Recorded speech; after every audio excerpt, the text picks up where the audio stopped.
episode of the Toku Roundup. Yeah! I'm your resident Radiant Rider, Silver Maxis, and of course we have with us the Crimson Visor, Chioryu Crimson. Hello, and it was just a harmless little bunny rabbit. The Flamboyant Flyer, Flutter Guy 98. Hello, everybody. The music's a bit loud, sorry. The Turtle of Egg, Guts Masterson. Technology and news hate us. And our Riddle God, Yelbot 2016. Watashi wa Kamina! Jesus Christ, dude. And there goes Calm yourself down. And there goes all 12 of the audience's ears. Yep, exactly. Wait, what audience? Subscribers. Subscribers, you mean? Yeah, so we're kind of starting this off a bit late because Discord hates us. I think he was too busy howling at the moon and sleeping in the middle of a summer afternoon. Thank God. Whatever will we do to take the tyranny away? Beautiful. Yeah, so we're going to be starting this up really quickly. We're going to try and get through this as rapid fire as possible, mainly also because talking to my roommates, you know, it's like the last few podcasts have been going on really long, and Especially last week. Yeah, and it's been a bit disrespectful to my roommates, the fact that, you know, it's like. So we're going to try and keep this recording under 3 hours, hopefully. So yeah, let's try. No try. Try to run. There's no try. Try 3. Yeah, you guys wouldn't get it because you guys don't watch Car 5 Anime. Anyways, let's move on to the mail roundup. And do we have mail? Hang on. Survey says. God damn it. Guys! We don't talk anymore! Why don't we just save the mail roundup for once we have a 3-digit number of subscribers? No! That's just plain rude, Guts. Well, we'll see. We'll see what happens. You want to get slippered? Because that's how you get slippered. Regardless, you see the mail roundup rules on screen, and whatever. What's the point? Anyways, so. Still go over them. Yeah. 250, 350 words max, 2 to 3 questions per email, no troll mail, no versus mail. We are not Death Battle. All emails go to the Toku Roundup at gmail.com, and deadline for mail is Saturdays at 12 p.m. Pacific Standard Time, 3 p.m. Eastern Standard Time. Let's move on to the keyword, or to last week's keyword puzzle, because that just depresses me. And now here's the thing, folks. I've implemented a new rule to where if one of the guys in here guesses is the answer, they get to pick out the pick used for revealing set. And you remember, the keywords for last week were Cobra, Betrayal, and Brother. Also, Cobra!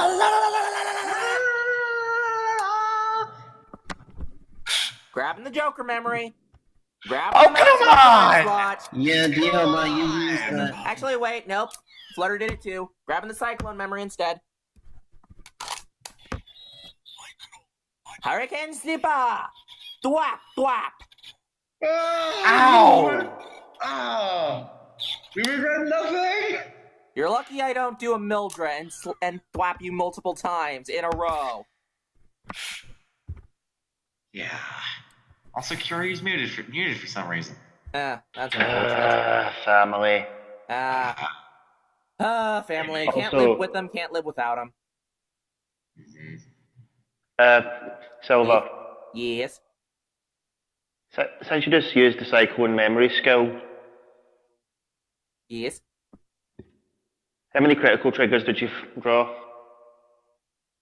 3. I got a triple critical. Triple critical. Triple Dioma, critical, baby. Get dealt 4 damage. 100 for confirmation. Roll 3 D100. guys, focus. Focusing. All right. Okay. Diobot, prepare to fast forward. Yes. Fast forward. All right. So last week's answer, which I ended up guessing after these jokers ended up guessing a whole bunch, but it left it pretty easy for me.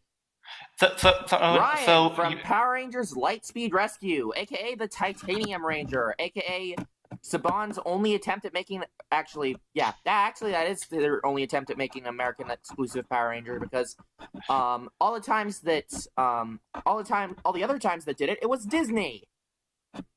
Yeah. Yay! All three of them. All three of them. Wait, 3? I remember Spirit Rangers. Yeah, the Spirit Rangers, the A Squad Rangers. Oh, and the Orange Ranger. Okay, that's 3. Which thankfully, Wait, he becomes a ranger I was this just week. referring to the Spirit Rangers. I actually got that right. Wow. No. Well, yes, you meant 3. Yeah, but there's 3 original. I'm sure that there's more, but Also, we should move on with Silver? what's going on. Yes. So, speaking of the Orange Ranger, he actually becomes a ranger this week. Spoilers. Yay! Boom's actor actually gets to don the ranger suit. And he's one of the 3 Red Rangers. Huzzah! Even though the image has been out for a while, spoilers. Yeah. Okay. Spoilers, honey. Hey, that's my joke. Anyway, so with Ryan, he did end up betraying Lightspeed Rescue, and then eventually ended up betraying Diabolico. And Cobra being the Cobra curse, which was some And the pretty corresponding epic Cobra episodes. tattoo. But Yeah. by the way, speaking of Cobra, this might be a bit off topic, but any of you here ever seen The Karate Kid? I saw the remake. I The remake haven't. wasn't that bad. According to the news I found around, there's going to be a sequel series to the original Karate Kid movie. He's with the actor who plays Daniel-san, and, well, I believe it was Johnny, basically reprising their roles of the characters 30 years later. Well, shit. Mhm. Anyways, It sounds that's off honestly topic. really interesting. Yes, sorry. That's off. Hang on. That's off topic. And then brother, because he's Dana's brother. So yeah. Yes. And this guy is just awesome. Like he and Carter were the best parts of the show. I forgot to talk about it. Wait, no, actually, I did talk about him in the Lightspeed Rescue You did. retrospective. Yeah, Lightspeed Rescue retrospective. Ryan Dude, is I'm an afraid absolute badass. When did I we do a believe Lightspeed the Sky Rescue Cowboy would retrospective? beg to differ. What? I don't remember. You did a Lightspeed Rescue retrospective for Silver. When was that again? October. We were gonna do it for Flutter, but then Flutter didn't show up, so we were like, fuck it. It was the day after mine. Yeah, I think that was one of the streams I fell asleep in. probably. Anyways, we should probably keep this train rolling, so let's move on to the next one, shall we? Hmm? All right. Right. News roundup. Stato! All right, and so we've got some Q Ranger news here. Who wants to take this? Who should take this? Here's Also Q Ranger, it's time to pay for your debts. No. We're saving that for the watch. All right. Point it. Wait, I'll do the bit for the watch. Also, you need it. You need it. Are you guys talking about that Premium Bandai watch? guys. Spoilers. Spoilers, honey. Okay, focus. Hey. Spoilers. Dun, dun, Throws dun, out- dun, dun. Spoilers. Throws out ear horn. Spoilers! Don't make me sick pinkie pie on you. Guys, Yes, focus. we are. Anyways, I'll lead up to. I'll give an introduction to this news story.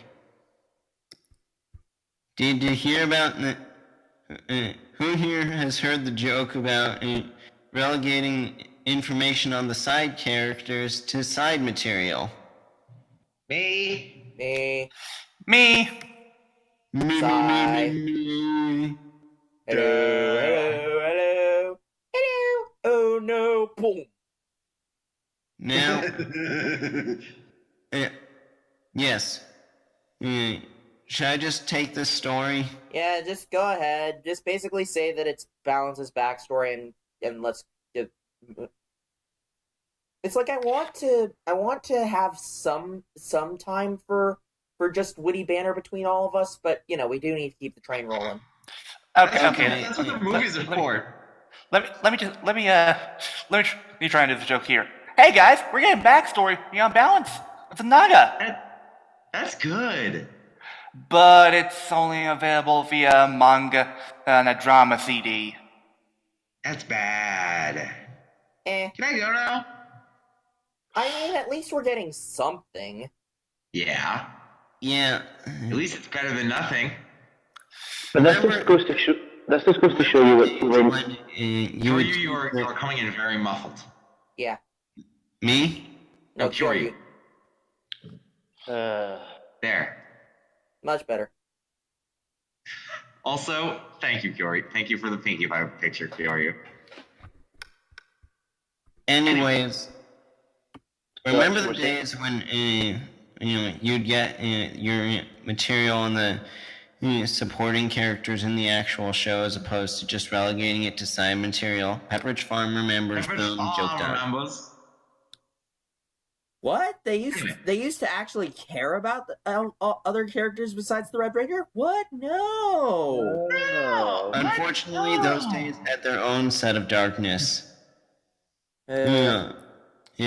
One example would probably be Zhu Ranger when they weren't focused on children.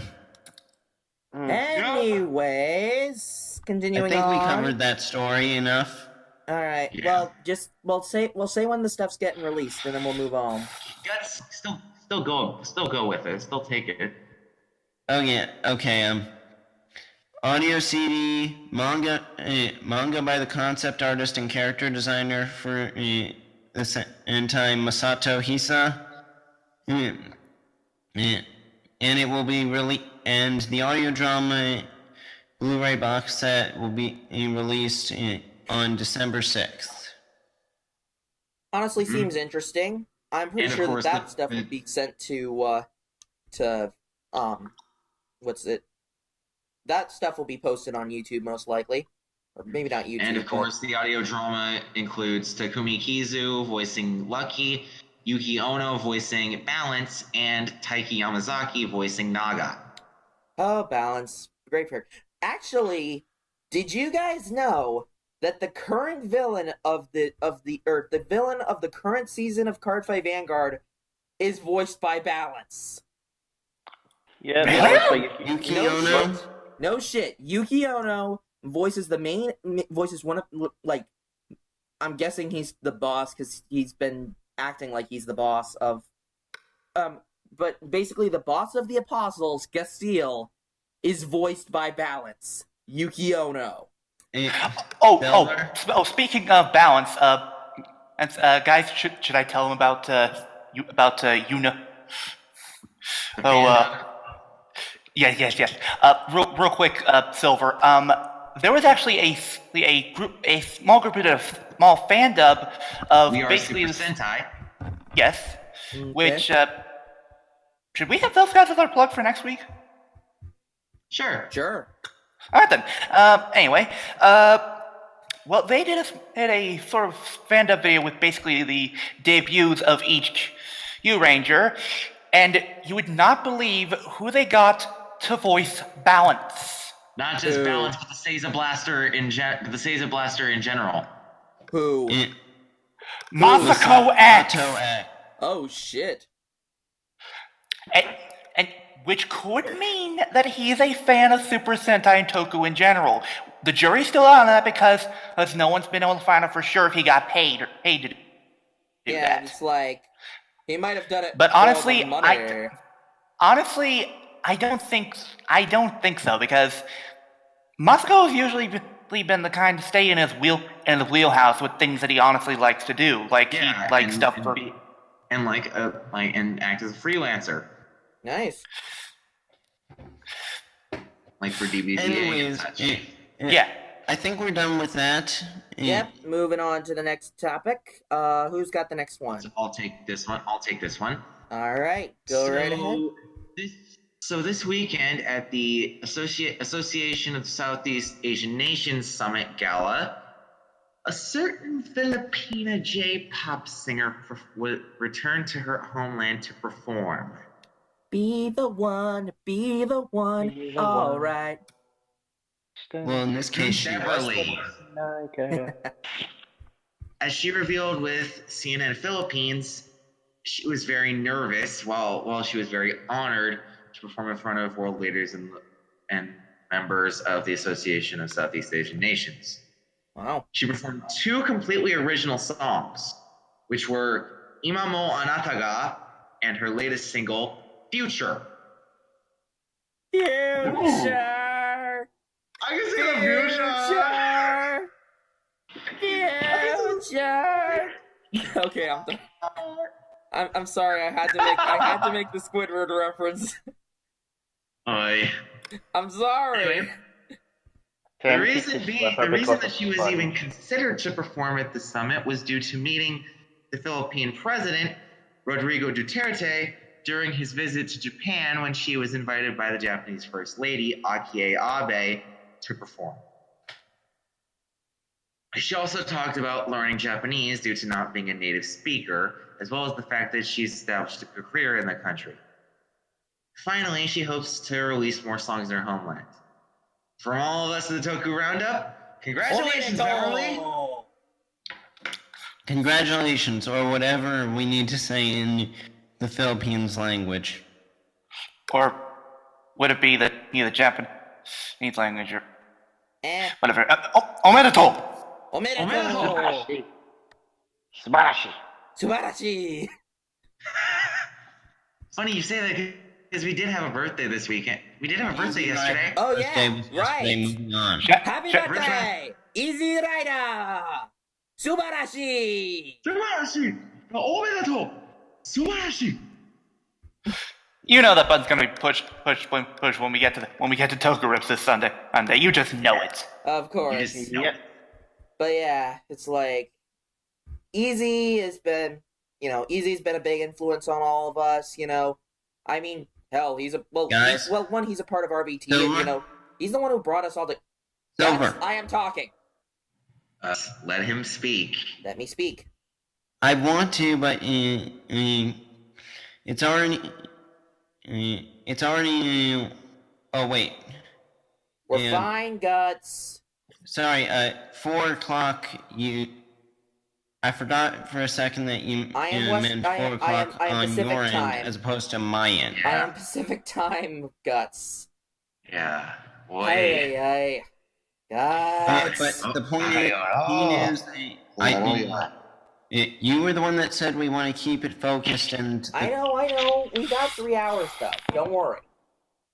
Anyways, and I just want to say this real quick. Anyway, sorry guys. So yeah, Easy Rider has been a big influence on all of us.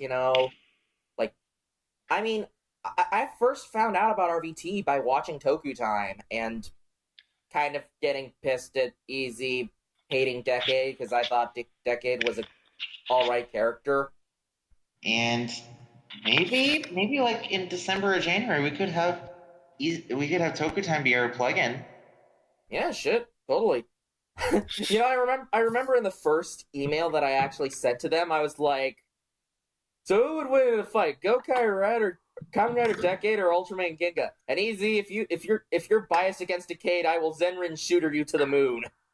I remember my first email to them. I asked who would win between Burai fangirls, Chase fangirls, or the Yoshi Army.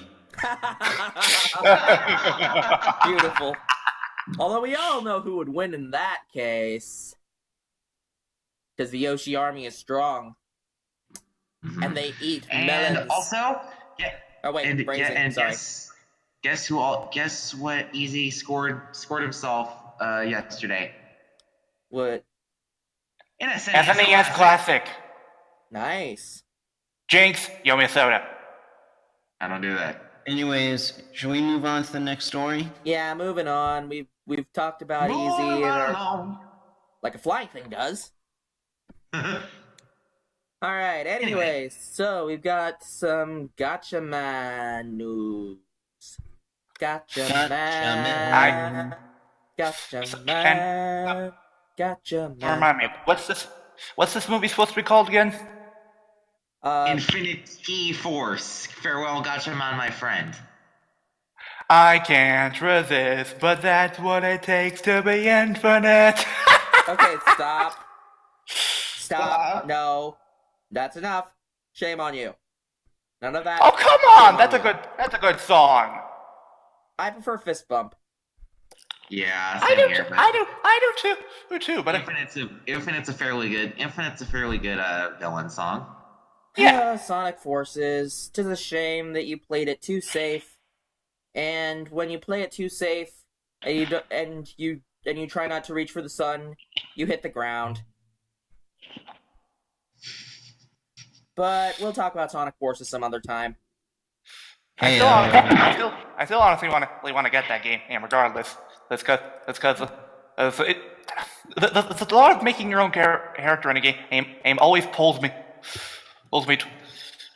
toward it. You want to know the last time I played a console game that had a customizable character? Xenoblade Chronicles X. You want to know what I was disappointed with? What? Xenoblade Chronicles X. Okay. Like I said, don't look at Xenoblade Chronicles X as a Xenoblade Chronicles game. It's not. I can't help it. I played the original. I love the original. And so seeing X, it makes me really ticked off. It's a separate series altogether. That's why 2 is looking amazing right now. Oh my god, 2 is so good. It looks so good. Yes. Back on.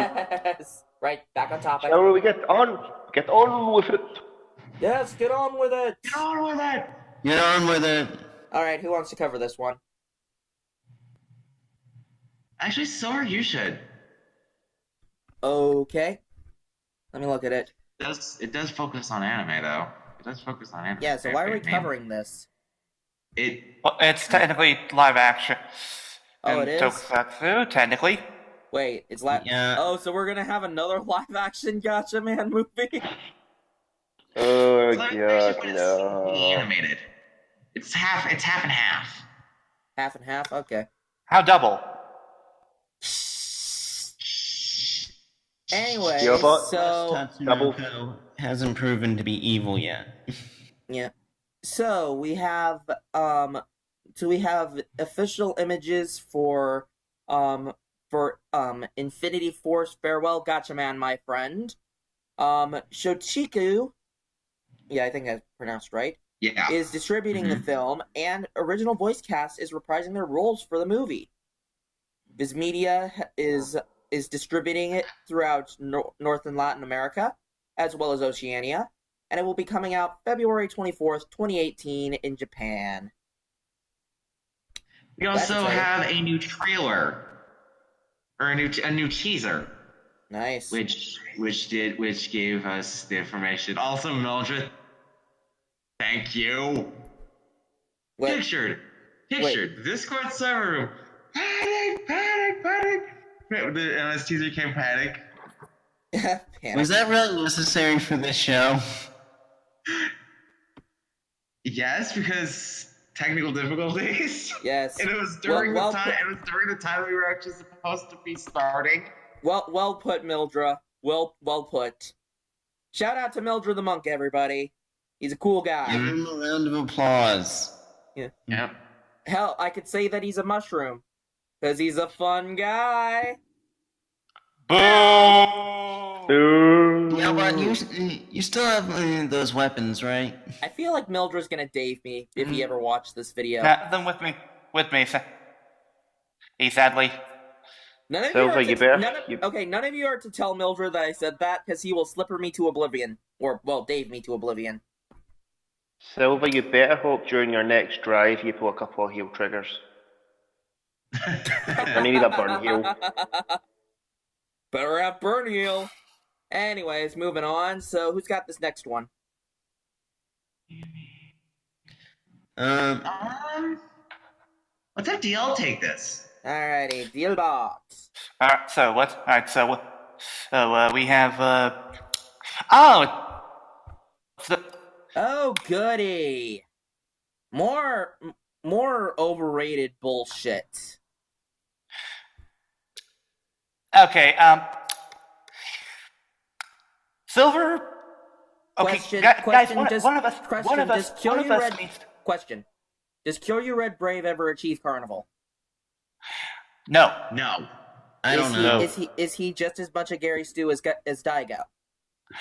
I don't know, guys. It's debatable. Who cares?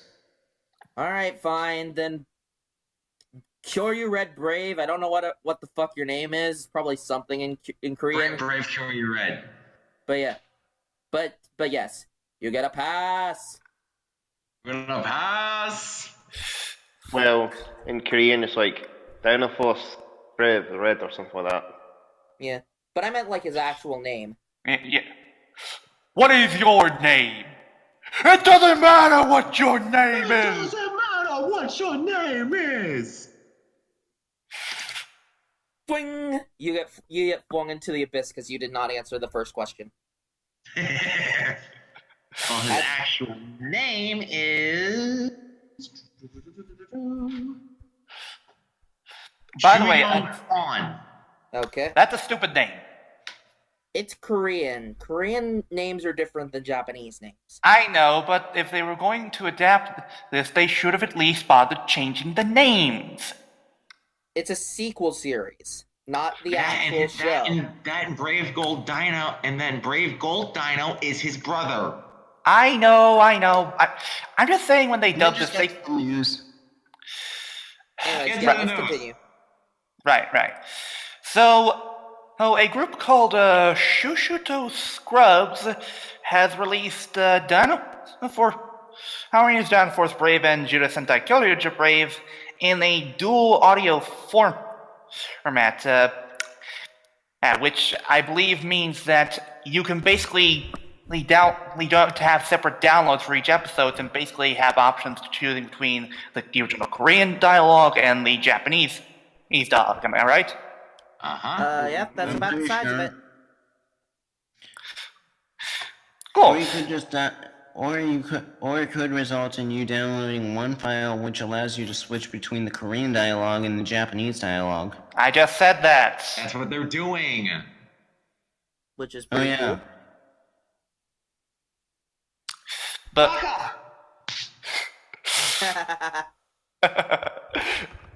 thank you. But sorry, sometimes yeah. I have the intelligence of Garu. God damn it, Okami Blue! Why you gotta be such an idiot? And he's Zoro in One Piece. That's just sad. Yeah. He Makes was it worse. champ all along. Baka. What makes it even worse is the fact that recently they did a Going Merry type scenario in episode 32. Yeah. Well, not recently. Anyways, so continuing on. So moving on, we got some toy news, and I think that our resident Ultraman fans take. No.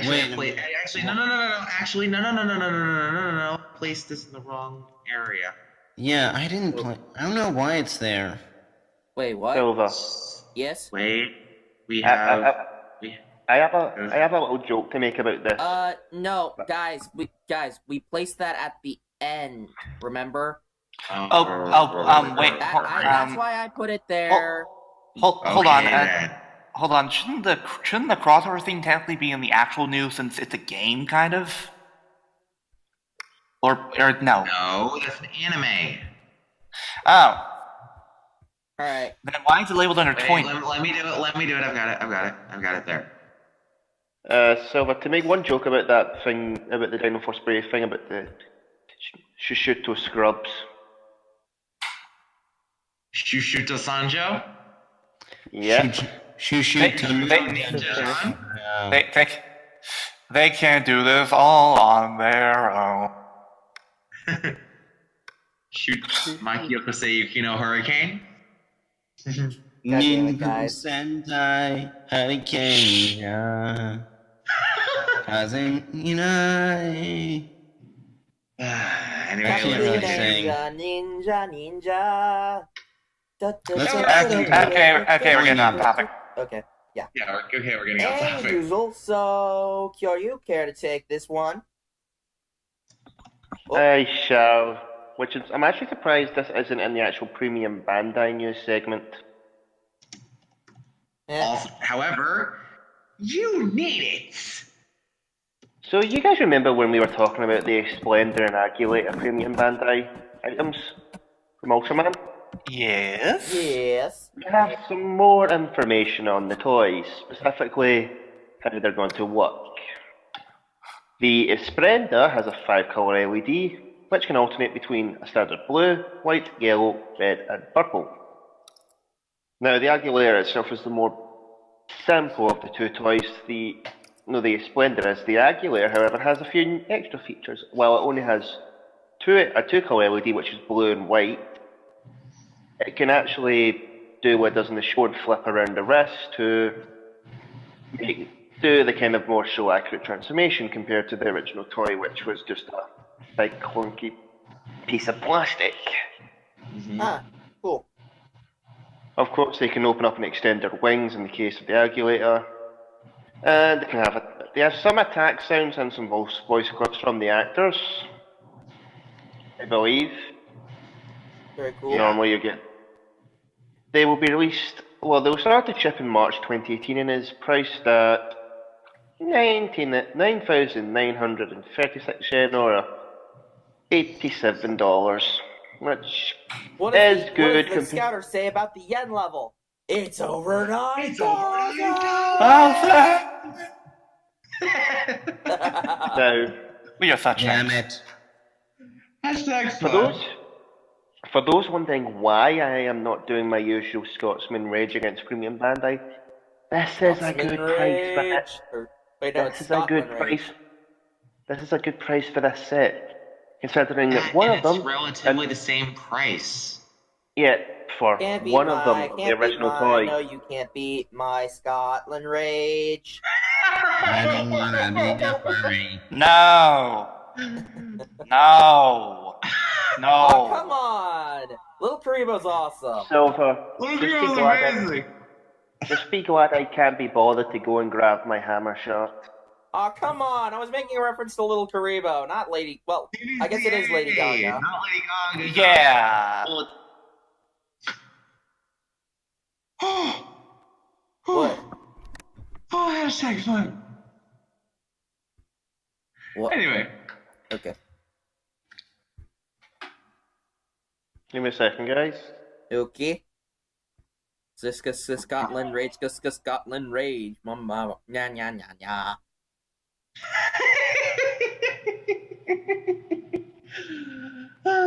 Not as good as Ferris Roundup. Are we done with that? Because Yes, we're done with Scotland hoping... rage.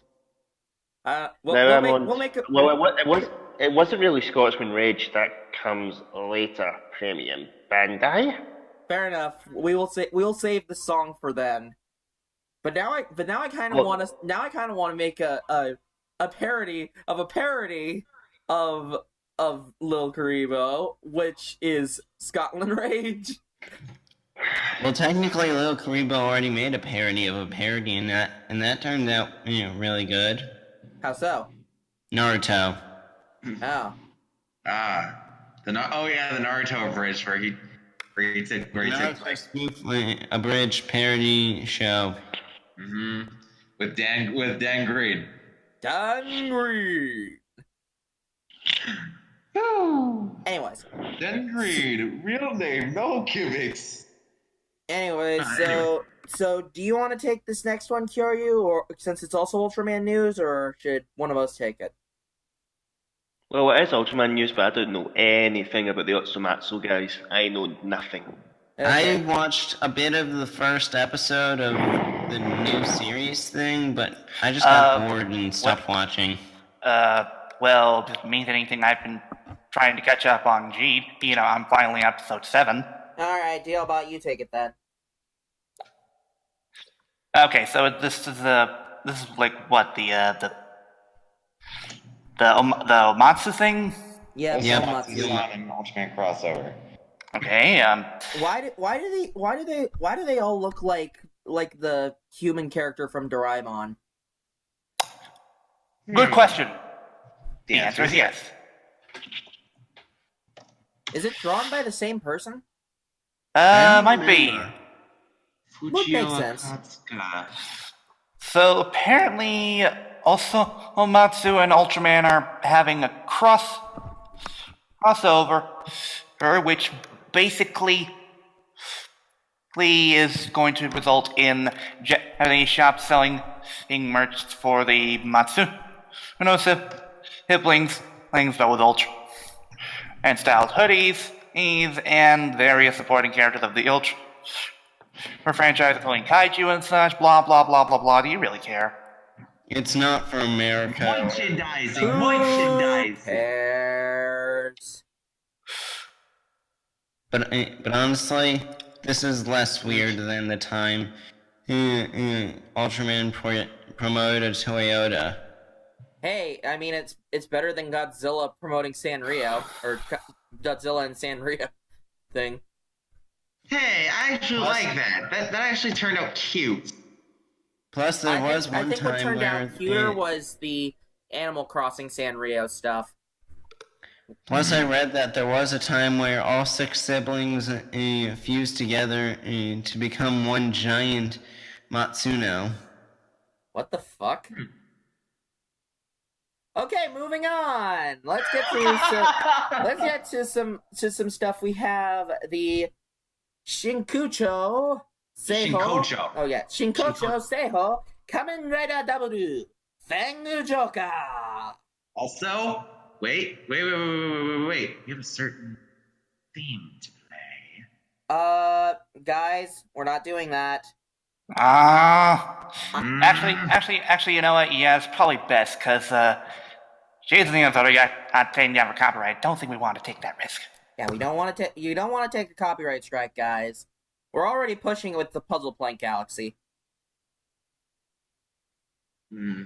Whatever. But yeah, and so we have teasers for W Fang Joker, which looks exciting.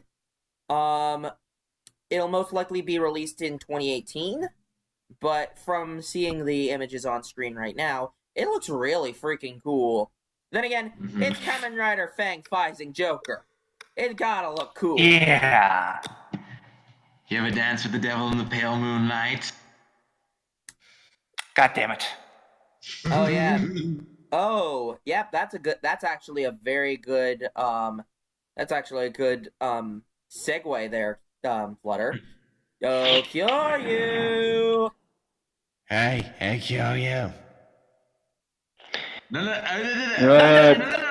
I'll take this one because I'll take these two because more Premium Bandai knows. Go ahead. So recently, our good friends over at Premium Bandai have announced a Kamen Rider build fashion line, which includes many different items.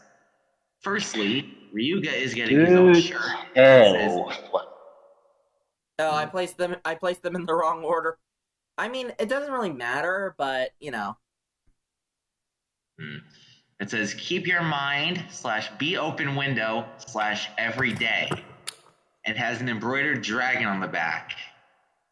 Pre-orders are open as of this week, and it is scheduled for a December 2017 release. The shirt is priced at 4,320 yen, approximately $38. And here's where the rage comes in. You need it! Scotland Rage! Furthermore, multiple wallets, coin, and card cases are available to be pre-ordered. Rage. All are leather and sport the color scheme for Rabbit Tank.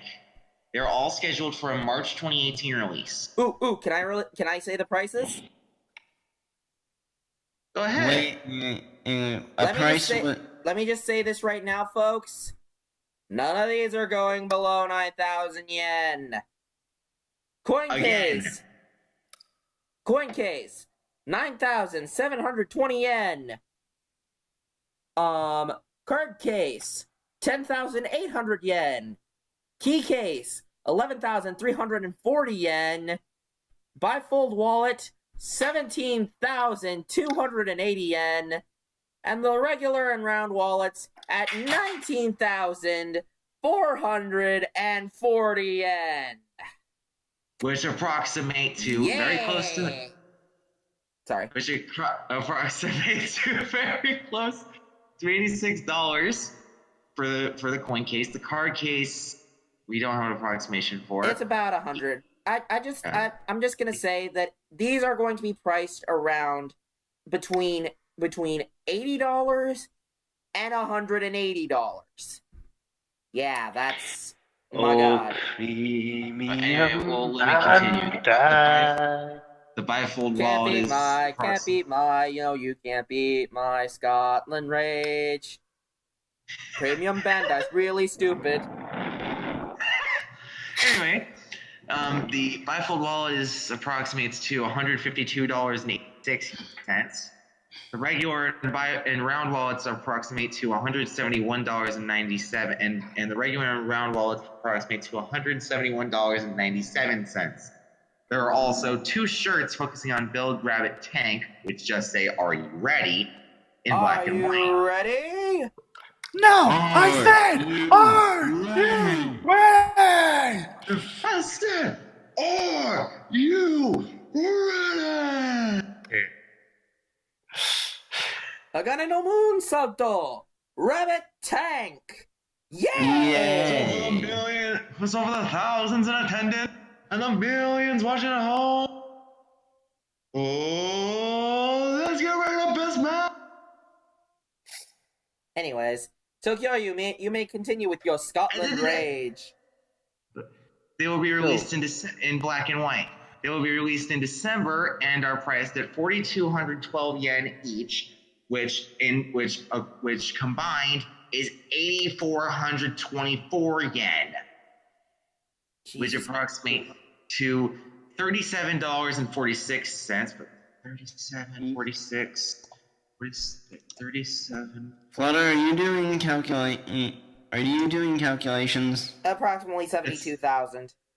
No. Or 74,000. $74.92 combined for both. So about $75. Yeah. Kyoryu, you got not Kyoryu. Flutter, you gotta keep on top of these things. Come on, I'm the math maker here. I was the one who was converting a lot of it into American dollars. Actually, DL? Should I have just estimated yes. United American price? Whatever. Also, DL, we've got a certain gag today. Oh. Okay. It seems I forgot some prices. Yeah. Guys. 1, we don't need the price conversion. 2, I want to hear Kyoryu's Scotland Rage. All right. No. Kyoryu. Kyoryu. Hello. Hello. Kyoryu coming in very muffled. So, let us start with... The t-shirts are okay price.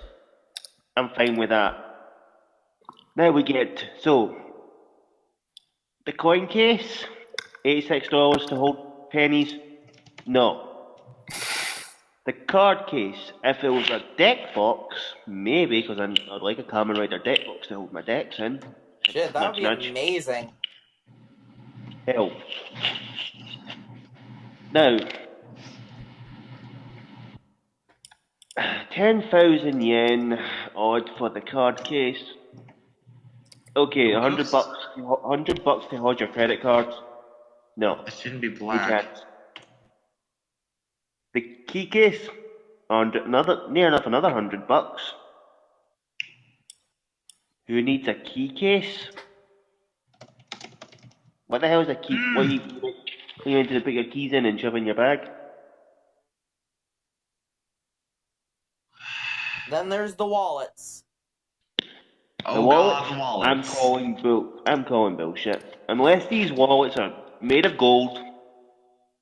I love gold! If these wallets turn out to be cheap, like faux leather with just a design on them, they're selling them for this price. Yeah, Premium Bandai, you done fucked up again. Oh, but Kyoryu, it gets worse. It gets way worse. Way worse. Guess what happens? Gilbot, I believe you were planning a meme for this. Ah, yes. You're planning a variation of the gag? Hey, Cougar! My old buddy, how's it going? It's been years since your theories, friends don't like you. You're good. But now, you see, it's time to pay your debt. Toei and Red Monkey own your rights. Sorry. This watch. So it's time. Sorry. He can't even do it with a straight face. He can't even do it with a straight face. I'm sorry. So now, it's time for you to give us money by good merchandise. So cough out that money, stag boy. Flap. It's like a piñata. And that's the Cougar Watch. Watch, folks. Coming to you via Premium Bandai Red Monkey. You need it. And this is coming in March 2018. Kyoryu, you want to say what the price is? Now, to give a little information on this watch is made in America, in Los Angeles, no doubt, by the company Red Monkey, and is priced at which is an American company. Which is priced at 48,600 yen. Otherwise known as $427.69. Yeah, folks. This watch is going to run you at least a decent paycheck. I can't even use the "that's a lot of nuts" jokes because this is even more than a lot of nuts. This is crazy. This is a whole tree. You guys remember the Charivan Spacious Charivan box set that we were talking about a couple of weeks ago? Yeah. Those two box sets combined are the same price as this one watch. Shit. So yeah, you can choose between a box set of Blu-rays of a good Toku show or a watch. Take your pick, folks, cause you need it. And once again, now we I bring return up, you to our regular. can't beat my, no, you can't beat my Scotland Rage. Premium Bandai can go fuck themselves. Oh, damn it, that didn't work. Premium Bandai can go suck it. We'll discuss this joke later on. we will make this into a meme, folks. We will try and you will take it. Exactly. And now we must bring you some sad news. Yeah, ladies and gentlemen. I'll take this. Okay, go right ahead. Since I'm the bigger DBZ fan. So, on Thursday, Hiromi Suru, the voice actress who is most known for her roles in Dragon Ball Z... Fuck. Where is it? Where's the thing? Fuck. Where's the... Oh, god damn it. I don't have the slide. Fuck. Yes, you do. I know I sent it to you. Hang on. Well, it wasn't in the thing. Hang on a second. Let me... We've lost the thing in the thing with the thing in the thing. And the thing of the things? Oh, fuck. It's at the bottom of the page. Hang on a second. I did not put it in the thing. Ladies and gentlemen, never without a botch. Hey, guys. What time is it? It's silver o'clock. Fuck, mother! Get in there! Get the fuck in there! Okay, anyways. That's what, woo! Anyways, so, onwards to sad stuff. Should I start over? Go ahead. Well, on Thursday, on the 16th of this month, Hiromi Suru, the voice actress most known for her roles in Dragon Ball Z as Bulma, Bra, Tights, and Baby Trunks, died at the age of 57. She was found by the Japanese authorities with her seatbelt fastened and hazard lights in her car on at the Shudo Expressway's inner circular route in the Chuo ward of Tokyo at around 7:30 p.m. Despite being immediately rushed to the hospital, she was pronounced dead on arrival. The next morning, her agency Aoni Production announced her official cause of death was aortic dissection. Furthermore, they reported that her family will be holding a private funeral. She also had quite a few roles in tokusatsu, mainly as Beth O'Brien or Ultra Woman Beth in Ultraman The Adventure Begins, Formica Regia or the Queen Ant Lord in Kamen Rider Agito, and the female Pteranodon Yami in Kamen Rider O's. And for those wondering, an aortic dissection is a serious condition where the inner layer of the aorta, a large blood vessel branching off of the heart, tears. Blood surges through the tear, causing the inner and middle layers of the aorta to separate or dissect, meaning that she bled out internally. That's really sad. A really sad way to die. Mm-hmm. Yeah. And the thing is, the reason that it hits Dragon Ball fans so hard is because she was the third voice to be heard in the actual anime. It was the narrator, the Masako Nozawa, as Goku, as little Goku, and Hiromi as Bulma. What makes it even worse is that her final words were let me go back into her final lines were in episode 96 of Super, and she said before everyone left to go off to the Tournament of Power, she said, we're counting on you, everyone. What makes the situation even worse is the fact that she was supposed to bookend her career with at the end of the Tournament of Power, where Vegeta was supposed to reunite with Bulma,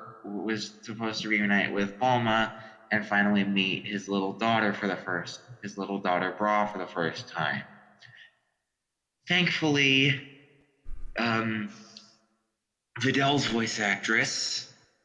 Vidal's Japanese voice actress, trying to remember her name.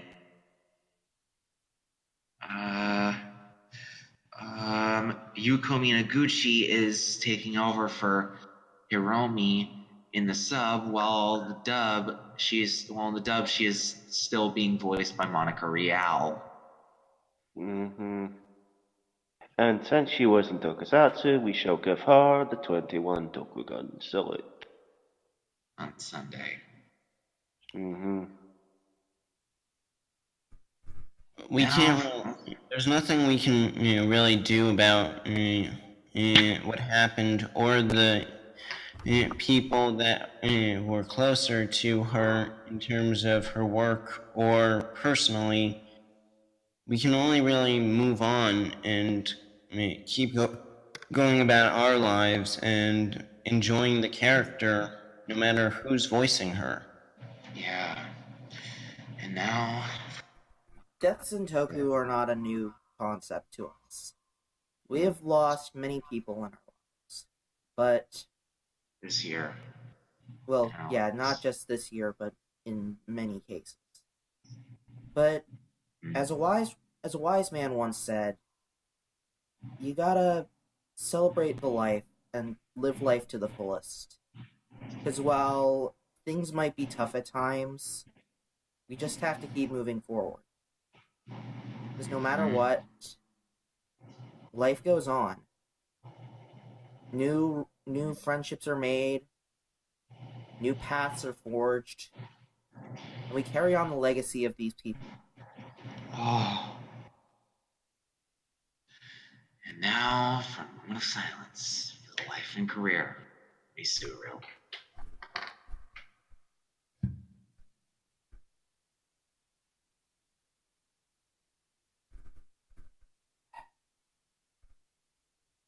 Alright, so shall we move on to the next topic? Yeah. And now this is a topic that we were supposed to cover last week. Oregano! Right, so on to more happy things. So moving on, we have Kamen Rider Build, episode 10. Technology of Destruction. Technology. AKA Senta who gets all his shit stolen. He got lockjacked. Or wait, no, lockjacked. He got bottle-jacked. On that note, I'll be off. Wait, where's Episode the 10. word going? I don't know. Alright, So guys, episode 10, what were your guys' thoughts? that was a really interesting episode. Yeah, Yep. Yeah, since I didn't get to talk about episode 9 last time, I will say I like that we saw both in this and in episode 9 that people basically can become smash willingly without the whole process of being hooked up to all that machinery and crap. They can transform via the full body, which, to be fair, we did kind of see that coming. One thing that I have to wonder, though, is the fact of why is it that the one smash essence that one guy used was used for him to axe himself before he could say anything more? Well, I think I know what's going on here. From it looks like the nebula gas can basically humans have a limit to how much they can handle the nebula gas. So maybe it was like if too much is injected into them, they die. So my guess is that was a highly concentrated form of the nebula gas, which was basically to act as a cyanide pill. That's my assumption. Yeah. I have a different assumption. What's your assumption? Basically, My assumption is that because I don't think Flutter's there. Hang because on, I'm his gonna body mute him and because it's like. Oh, hang on. Oh, you're here. Sorry. Yeah, I know. I've been chiming in as a... Sorry, it's just that like there's background noise going off in the background, so it's like. Yeah, no, sorry. Yeah, highly concentrated. Huh? Can I resume? Oh yeah, go ahead, Guts. I was thinking that his body, that scientist's body, hadn't finished restabilizing itself after recently being purified, and by taking a second dosage immediately, he terminated. Yeah, but at the same time, the same thing happened to what's his name? Tatsuya, right? Well, that was his. Nabeshima. No, Nabeshima. not Nabeshima. No, I know what you're saying. Tatsuya with Tatsuya. with the chain thing. Yeah. I don't think I honestly don't think that that's the case, Guts. It seems a lot more like that it was more of a cyanide pill, so to speak. Basically, Yeah, I Flutter, we think can that barely hear you. we already know thanks to episode 9 that the whole hazard level thing is basically a measure of how much a person can handle all the nebula, gas injected into them. Right, we forgot to talk about that. Fuck. Hazard level 1 means you die fast. Hazard level 2 means you turn into a smash. Anything above hazard level 2 means you'll probably still have your human. And hazard level 3 means you have enough mastery of over the nebula gas that you're able to become a common ride. Or at least your metabolism can handle it better. Yeah. That makes me wonder, though. That makes me wonder, though.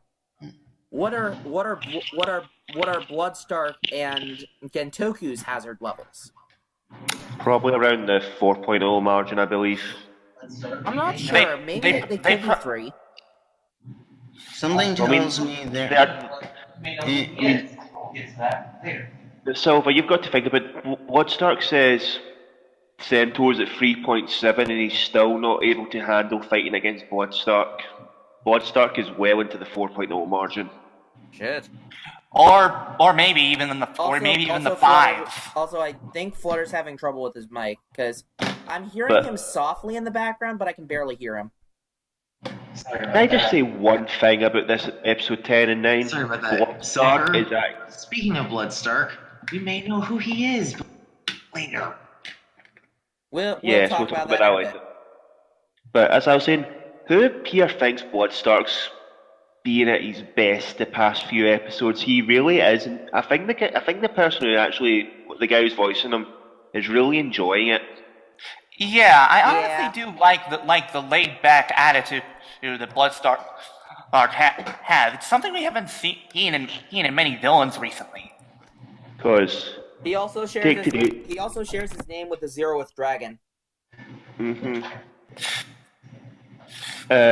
Card my Vanguard joke. Sorry. Probably one of my favorite. Will you ever be able to resist? Never. No.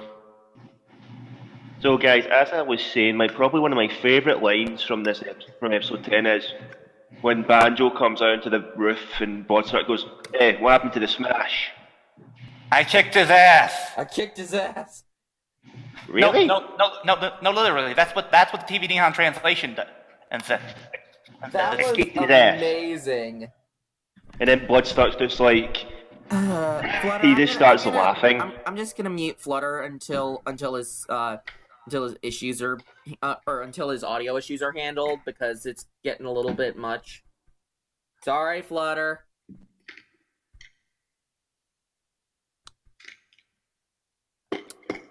Anyways, you were saying? But take for it, I really think the way they're doing the villains and build is really good, because we've got Night Rogue being the stereotypical "I'm evil." Yeah. Then you've got Bloodstark who's just like, "I'll be evil, but I have fun doing it." He's got his own agenda. I cannot speak today. But it's much better. Seriously. Exactly. I like Bloodstark a lot better. Compared to having another. I'm an honor-based villain. We're gonna. He's not really honored. Circumstances. Blah blah blah. He's not really honor-based as he is. He just wants to have fun. I know. I'm saying We don't need another Wolzard or Jack Moon or half Graphite. True. Anyway, so Sento gets his ass handed to him, and most of his full bottles get taken. And then Night Rogue was just like, "This is the form that killed Yuga's girlfriend. Ah, the memories." Night Rogue is one sadistic bastard. Yeah. You finally Honestly, right now, I can't decide who I like better as a villain and Bloodstalk or Night Rogue. They're both good. They're both really good. And then, we get the reveal of E-Dragon. Ooh. Kingdom Hearts Fantasy. You're all getting smacked. Wait, what'd you say, Guts? Any Kingdom Hearts joke and you'll get slippered. Well, too late. I already made one. You want me to get it started, Guts? Yes, please. Guys. Okay. Fui no Fantasy Star. E-Dragon. Yeah. Anyways. You brought this upon yourself, DL-Bot. Maximum. I already said it before he even. Hang on, I already said it before he even said no Kingdom Hearts jokes. Okay, yeah. Anyways, you're welcome, Guts. What can I say except you're welcome? Okay. Go ahead. Yep. Right, so, and honestly, the form is really powerful. But... Too powerful. Yep, it's too powerful. Silver. Yes? He was doing the...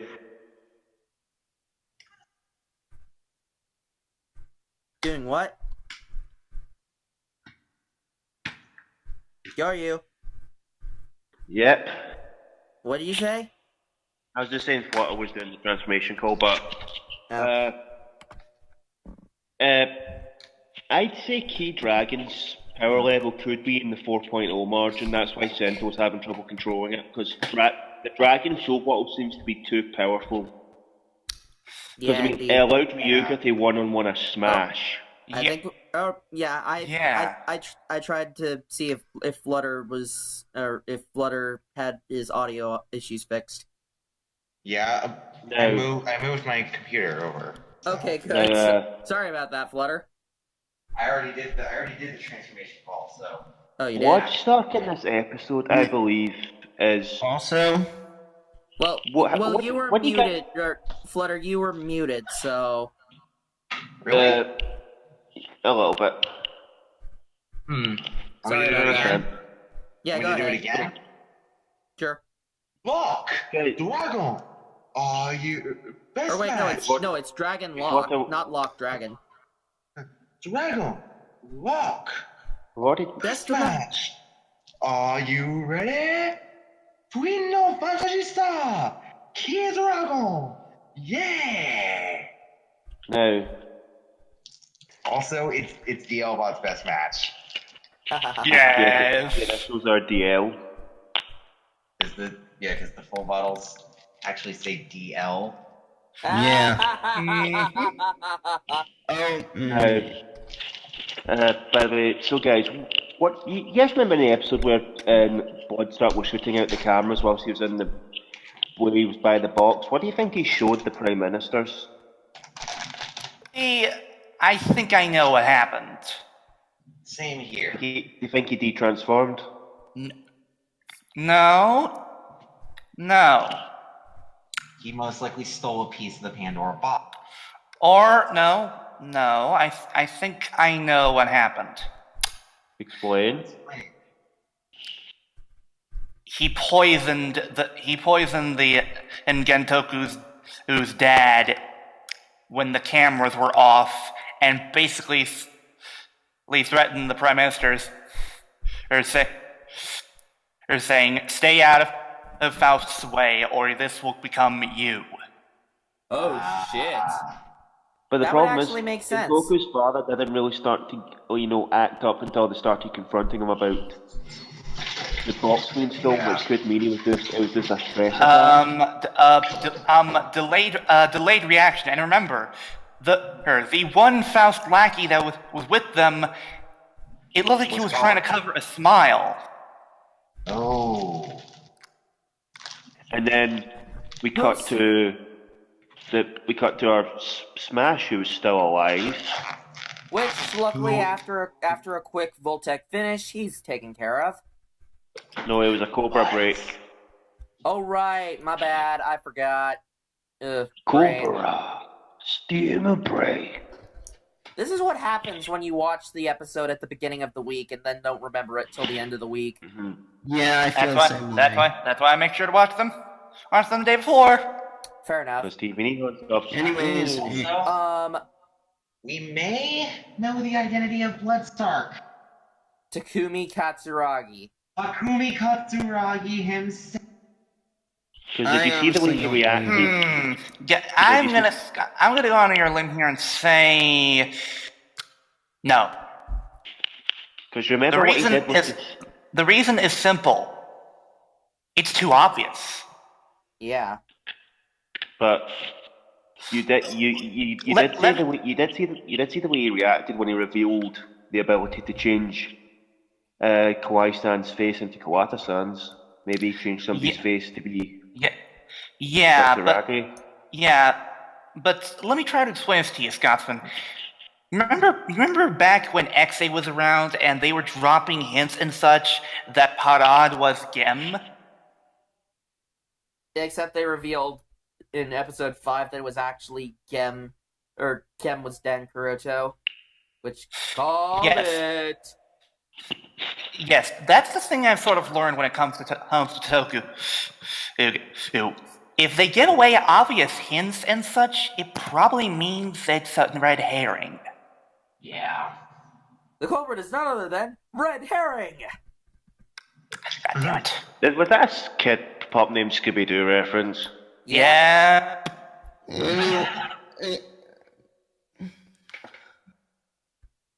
That's our silver. Da da da da da da. Go home. Now, who here thinks that this when the Bloodstart goes walker mode, that thing looks stupid? It does. What? The grunts just piling up on top of each other to make mechs. Yeah, it looks does look okay. really weird. It looks like something Eggman would probably use more than well. Especially since it's just yeah. If I remember correctly, it's just a walker with it's just a giant walking device. I dubbed this the stock walker. Now we get to Sento's big spiel on scientific ideals. Before he gets his ass knocked on the ground and his last 3 full bottles taken, which means all he has left is Dragon and Locke. Well, Sento's fucked. Maybe Sojiki and Octopus and Light. Can we talk about the way Bloodstart was going on, the way they were going on about? So let's just say originally the rider system was built for defense rather than being the military. Now, Bloodstart does bring up a point. Science has killed before, even if it was designed for good. Yeah. That is honestly, that's one of the aspects that I like about this episode. There's a nice philosophical debate here. Continue to go with this theme. Yeah, because Bloodstark and Night Rogue seem to... Yeah, I agree with DL. It's like, who do you trust? Who? With this... Okay, so, the rider system. Its defensive capabilities are there. But it has way more offensive capabilities in the fact that you could have a full army of riders. They can easily switch between different power sets. easily True. being able to adapt to any situation. The offensive capabilities for an army are limitless. You know, Rabbit that's Tank actually can be a base form. Gorilla Diamond can be a tank form. Fire Hedgehog can be a sort of defensive, offensive form. yeah. One thing that I do have to say, Kyoryu. Yes? One thing that I have to say is this isn't something that's new to Toku. Because if you think about it, like going back to the original Showa era, the first two Kamen Riders were meant as a weapon for Shocker. Yeah. So Which actually, Silver, since you mentioned that, that could be yet another homage onto the Showa era. Yeah. the fact of the matter is that Kamen Riders can be, as we have seen before many, many times over the past, 40-something years, Kamen Riders can be... 42 years. Yep. Or, Kamen no, Riders... 47, actually. 47. 44 years. 47. Oh, yeah. I think 47. Ghost was the 45th. Yeah. Anyways, as I was saying, as we have seen from this, that Kamen Riders can be possible of feats of great good, but also great evil. Great evil. Yeah. And it all depends on the person using them. All the times that we have And seen... it depends on their moral compasses. all the times that we have seen protagonists in the Kamen Rider series, they have been heroes of justice. They have been warriors who are willing to take this technology that, in the wrong hands, could do devastating things to the world, and they use it for good. That's the whole thing about Kamen Rider, is that, and that's some of the ideals about Kamen Rider, is the fact that they are using these things that could be used for such destruction and using it to bring peace to the world and beat the bad guys. And that's honestly And really for cool. everlasting peace. Yes, for everlasting peace. I mean, of course this isn't an original concept, because as the aforementioned Mega Man, that's another thing, is, he's a robot who fights robots, so yeah. But, it's definitely something that is one of the main themes of Kamen Rider. When you look at all of the different series, it's one of the main themes. Yeah. Of course, One of the main recurring themes. Of course, sometimes the line is kind of blurred, but, even still, it still is mostly how it is, Right. Uh-huh. And another theme that the original Kamen Rider has, that Kamen Rider Build loves to borrow from, because they want to homage a lot of Showa elements, is whether the user is a man or a monster. Mm-hmm. Indeed. But we'll get more on that in the other episodes. Right now, final rating. Next time we finally get the debut of our secondary rider. Kamen Rider Cross. So fun. Excited. That is gonna be awesome. Get this Cross Dragon. Yep. Wake up.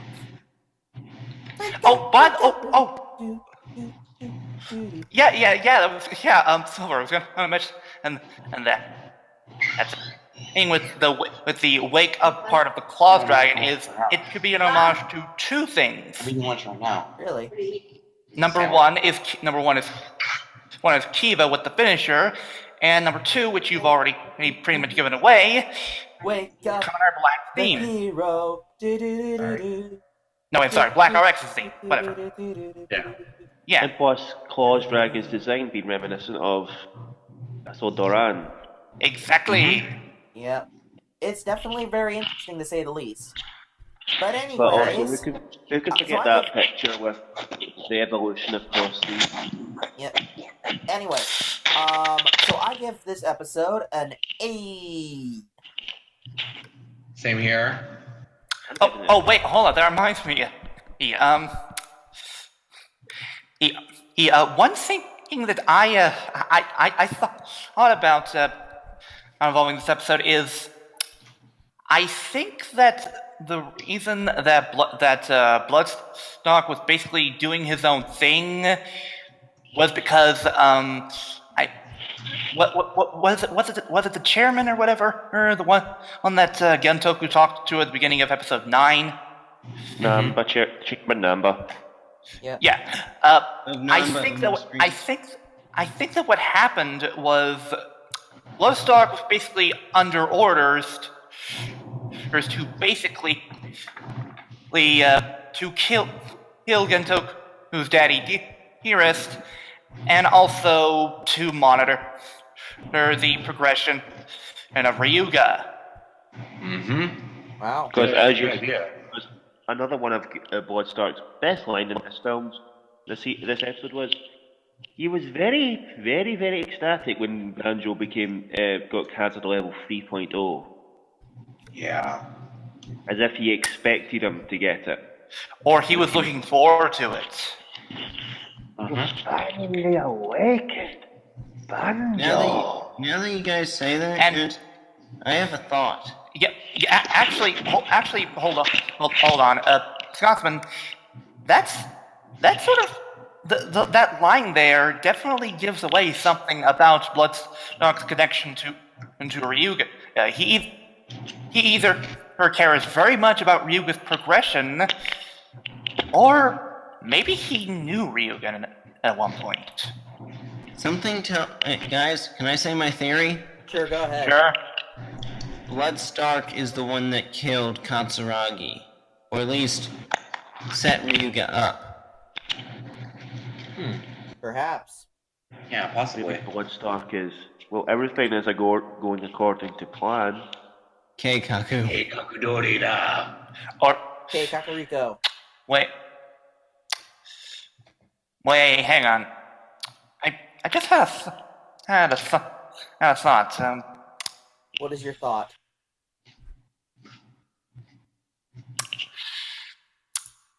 Could it be possible that Sorry. I thought of the song from Steven Universe called "Here Comes a Thought." You know. Right. So currently at this point, we don't know that much about Katsuragi's family. We know about his mother and such, but Yeah, we don't know anything. We don't know anything about. What I think is going on is identical twin. We will see what happens. We will definitely see what happens. This mystery is unfolding very nicely, and Build is doing pretty damn good about this.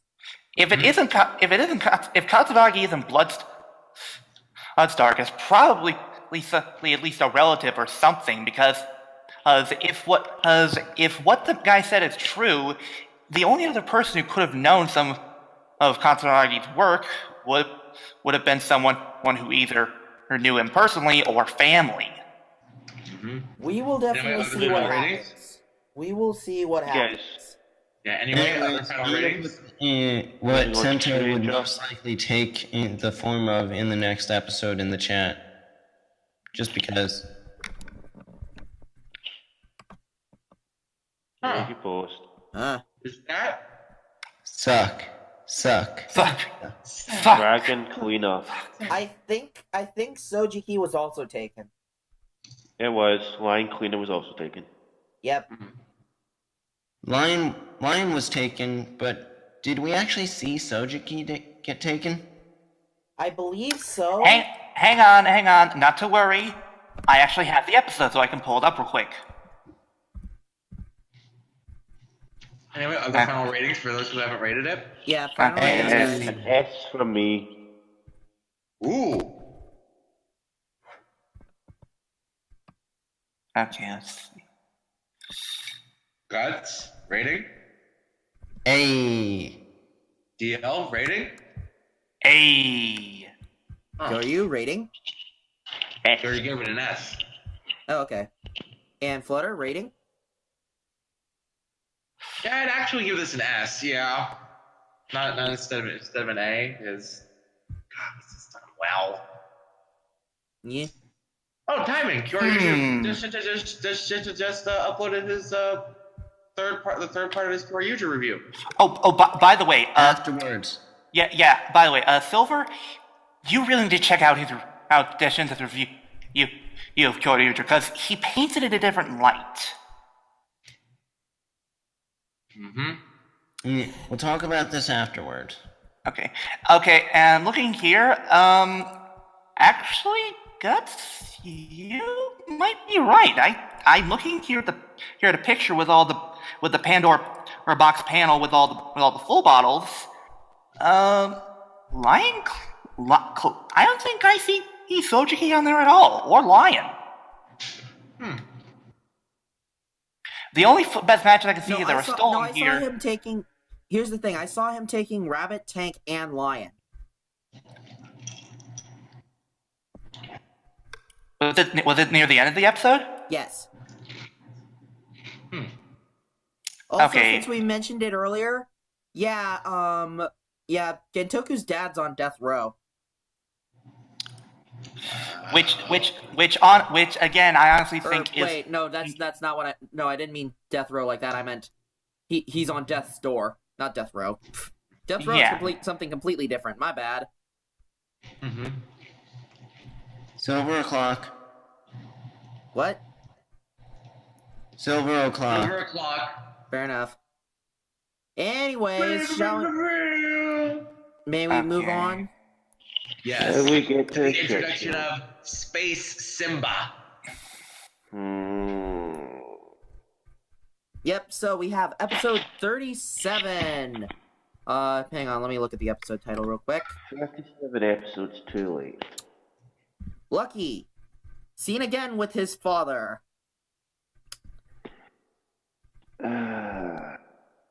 Honestly, this episode wasn't bad. Just couldn't wait to be king. No, wait. I've got a better name for this episode. What? The cowardly lion and the wicked witch of the west in a military battler. Put him up. Okay, anyways, if I may continue. So Lucky finally makes it to planet Cayenne, the pepper. And goes to try and settle things with, or try and see if his father really has turned to the dark side. See if Which it does Aslan seem has like really that. turned to the dark side. Yep. And we find out that Kukula or Kuruga. King Cooler. Kukuruga, right. General Banag 2.0. Exactly. He was actually the one who took over this planet.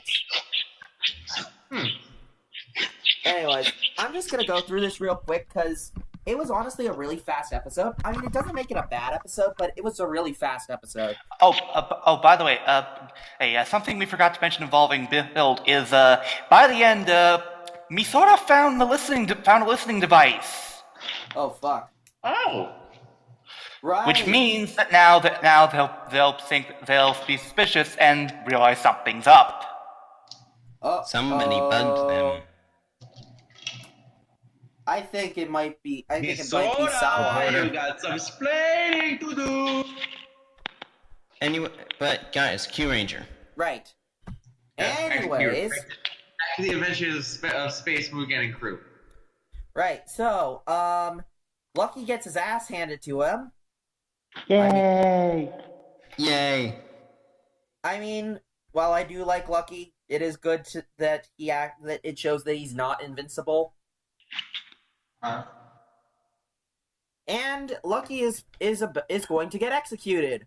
Oh no! And the Q Ranger hairs go, yay! And then I slipper all of them. Imagine. Ouch. Imagine if they just decide imagine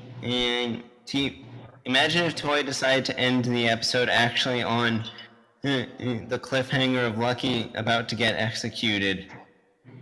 What? Sentai actually adding some tension to their episodes? What? No. No. Anyways, also wait, I have a better thing for say the Q Ranger hater things again. Yeah! If they did end on that cliffhanger. Show I appreciate the reference, but you should have at least gotten from the official source. Oh, If you know what I mean. All right. Anyways, so they find out that something's up, and that King Aslan might be an imposter. Mm-hmm. I've got a joke I can make at the end of this, but I'm going to wait. And interesting enough, Lucky finds out too, which is interesting because it's like the Red Ranger's being smart. Hey, guys! What's he doing? What's he doing?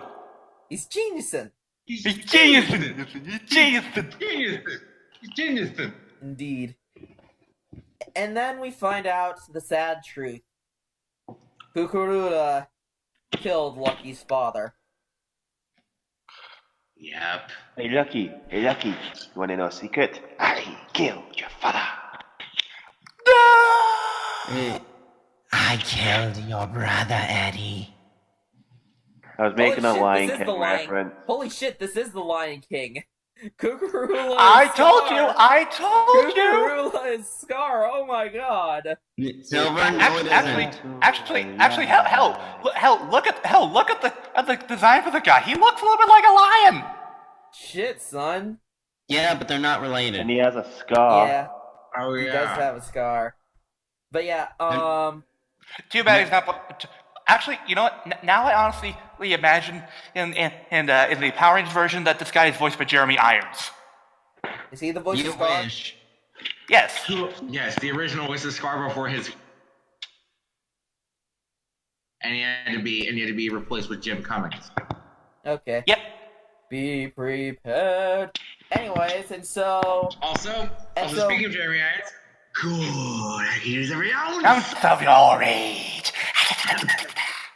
Anyways, as I was saying, luckily Hammy's able to break Lucky out of his chains. Thank goodness he didn't actually get executed. She break the chain. God damn it, God damn it, DL-bot. Damn it, DL. Although, to be fair, if Lucky had gotten executed, they did have another Red Ranger that could have taken his place. Tsurugi. Yep. Yes. Now, on the subject of Lucky's father being an imposter, here's a joke I would like to make, guys. You could say, this Dark Matter plot bit the dust.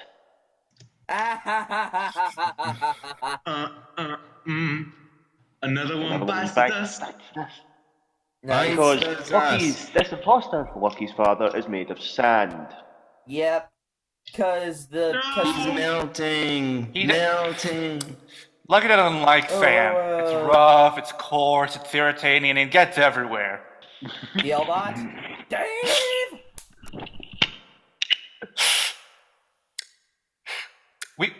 We were making several Star Wars and Lion King comparisons. Did not make the obvious joke. With Spaceballs. No, that's episode 2. That's Attack of the Clones. That's why I daved him. Oh yeah. Anyways, and so Lucky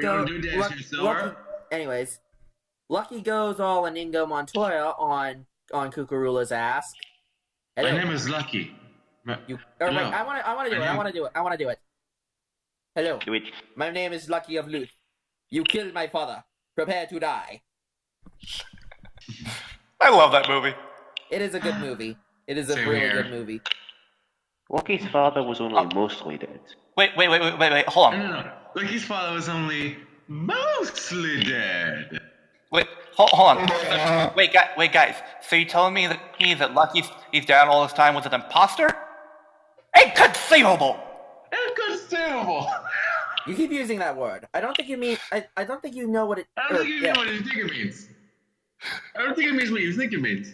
Exactly. Also, in this case, What? wouldn't it be Would it get involved in a Lucky land war? Cullen? Because that's where he was originally born.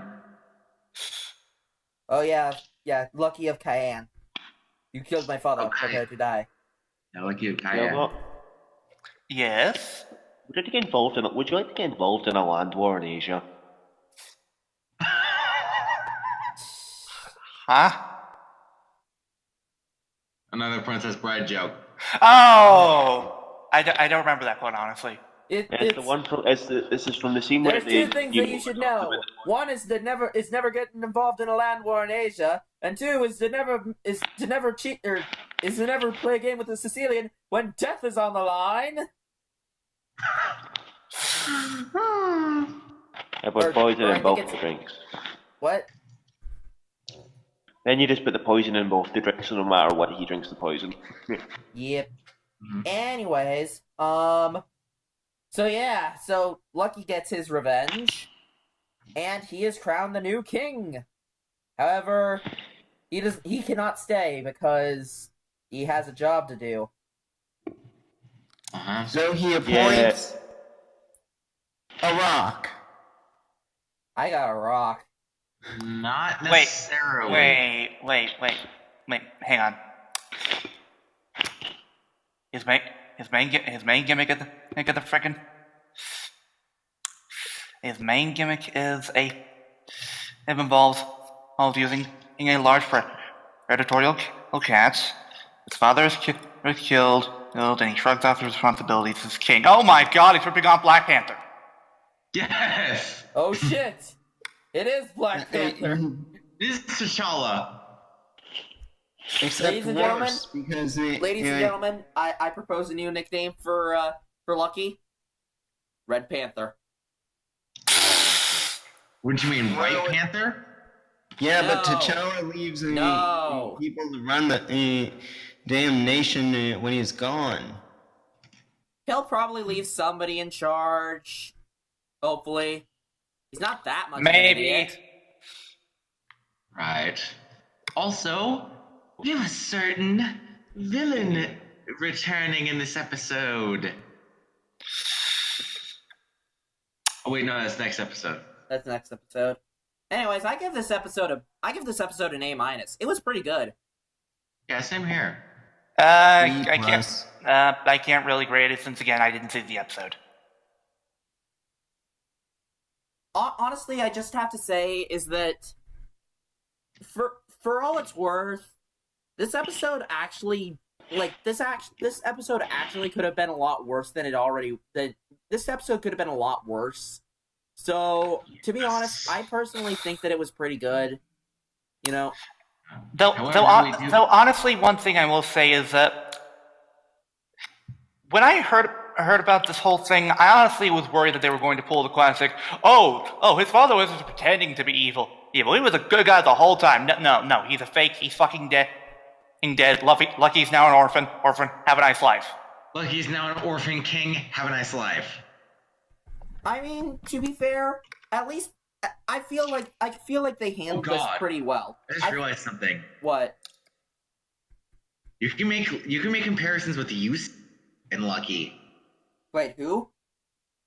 Yusei from 5Ds. Oh shit, we can. Wait, what? Maybe. He's an orphan, and he's the world racing duelist king. Shit. For most of the series. That's pretty interesting. Hang on, I'm gonna grab a soda real quick. Okay. You guys go ahead and discuss your final ratings real quick and final thoughts. Yeah, I also give this an A-. C- for this episode. I didn't like it. Too fast. I mean, if they could have at least showed us Lucky just about to be executed, then all of a sudden, surprise! Also, our monster of the week, Jumotsu. Huh? Our monster of the week, Jumotsu. I don't know what you mean by that. No, for this episode. Okay. The marionette alien. Right, that guy. Yeah, his sand missiles. Sand mix launcher, and sand sniper. Yep. But yeah, anyways, so... Oh, crap! What? I just realized something. What? It's what his voice? Guess we shares voices with. Who? Who? Makarov Dreyar in Fairy Tale. Wait, who? Makarov Dreyar in Fairy Tale. Oh, Okay, so so it's nobody we need to worry about. Wait, what? Repeat that? The Guildmaster? Yep. Holy shit! Mm-hmm. Sadly, his suit is remodified from Gabler from earlier on in the series. It's not too noticeable. No, Hey, it's not. At least it's better than reusing the Bugsters, the Ganma, and the Smash. Yeah. Okay. Come to think of it, what would Super Sentai and Kamen Rider be like if they decided, hey, your show is done, can we borrow your excess costumes? They already do that. Yeah. No, I mean, across series. Guts, I hope that day never comes. Yeah, hopefully not. Anyways, so moving on, we have our plugin channel of the week, which I have no idea what to say about these guys, so you guys go ahead. This was my idea. Yeah, this was Curious These idea. guys are a podcast, another podcast on YouTube. I watch every Wednesday. These guys are new. These guys are fresh faces to Toku. They haven't seen Toku yet. They review series based on Suit and the show. Kamen Rider. Attention devices. Yep. In Kamen Rider, they've only just got to Agito. In Sentai, they've done the suits all the way up to Q Ranger. But they just got to the Bokenger mecha. These guys have said all the time on their podcast they are just fans. They are not experts on Sentai or Kamen Rider. They are just fans who want to enjoy the shows and are reviewing the shows based on how they feel about it. They are not biased towards any of the shows. It is all fair reviews. I mean, to be fair, that's kind of how we are with our podcast. We're not experts. We just watch the stuff that we love. Some people online seem to think they are experts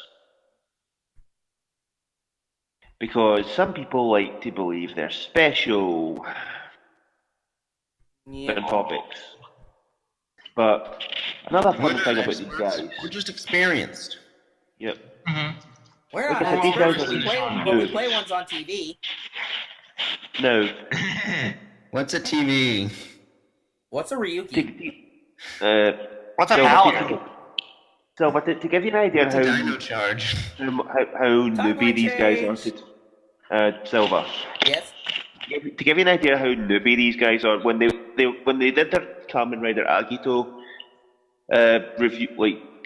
suit review, like they reviewed the suits, they thought Kamen Rider G3 and G4 were robots. Well, okay then. So these guys are. My question, real quick, is: have they seen W? They haven't got to that in Kamen Rider yet. They've only just got to Agito. They need to watch W. They'll watch it soon. They'll watch it soon enough. They're going through the show.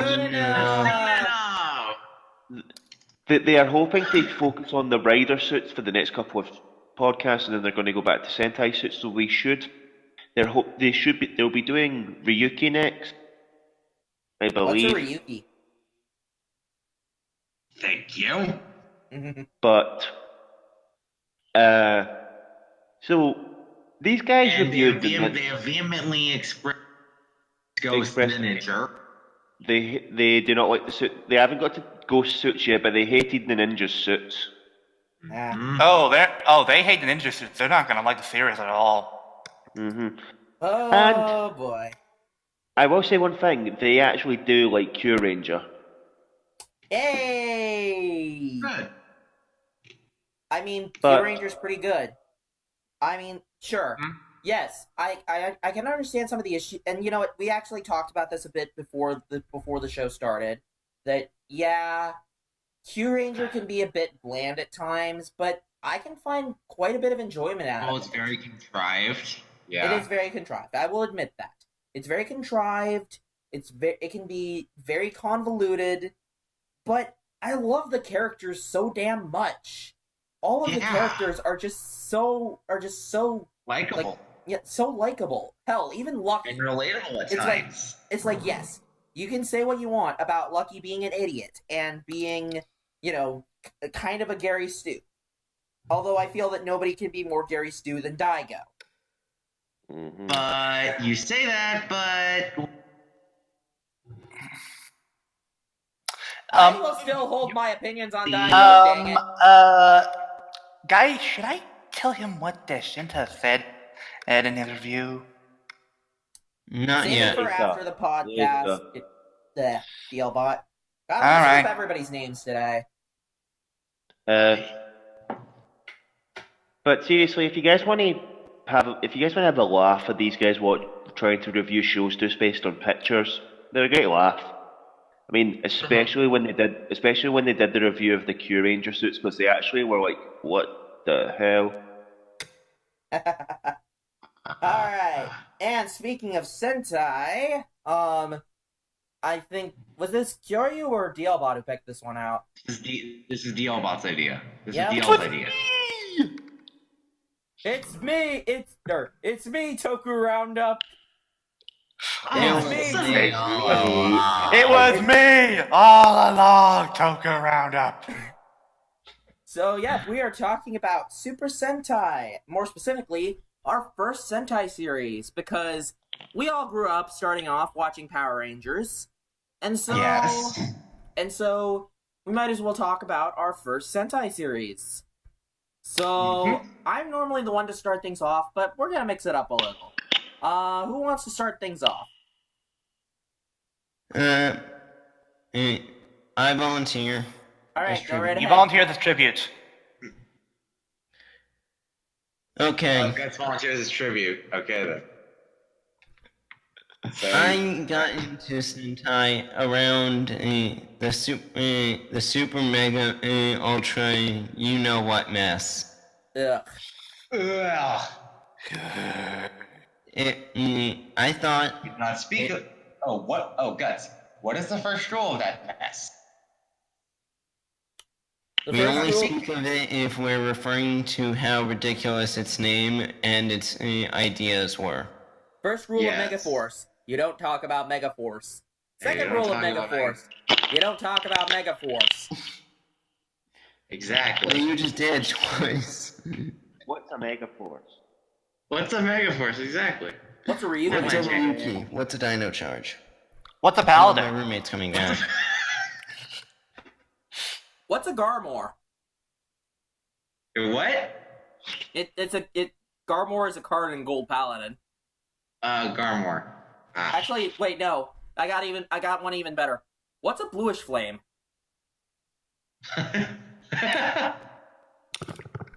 Hilariously enough, that is the deck I play. the back. Bluish Flame Paladins. Oh god! And as we were doing the what's a Mildred posted the video. What did Mildred do this time? He actually posted that video in response to Fireball's What's a Ryuki show. God damn it. God damn it. This is what we want. Anyways, I actually have a general memory of when I started watching Tokyuger. Oh, right, I forgot to mention. Due to it being 2014 at the time, I watched Tokyuger and Rock. Tokyuger. Yes. Numbers are fun. Tokuger. So what are your thoughts on Tokuger, Mr. Guts? I've seen better Sentai since I got into Sentai itself, but Tokuger still holds a special. Tokuger still holds a special place in my fart. In your Okay then. Okay then. Also, yes, I said that intentionally. I'm sorry, I couldn't resist. Which type of paladin? Gold, royal, or shadow?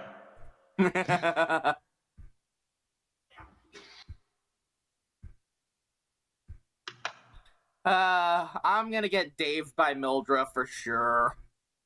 Yeah. Anyways, I even can tell you around what. Sit down. Salvador, you deserve it.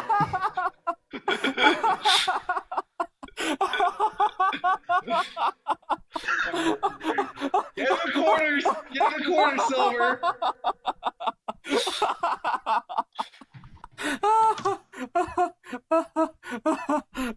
And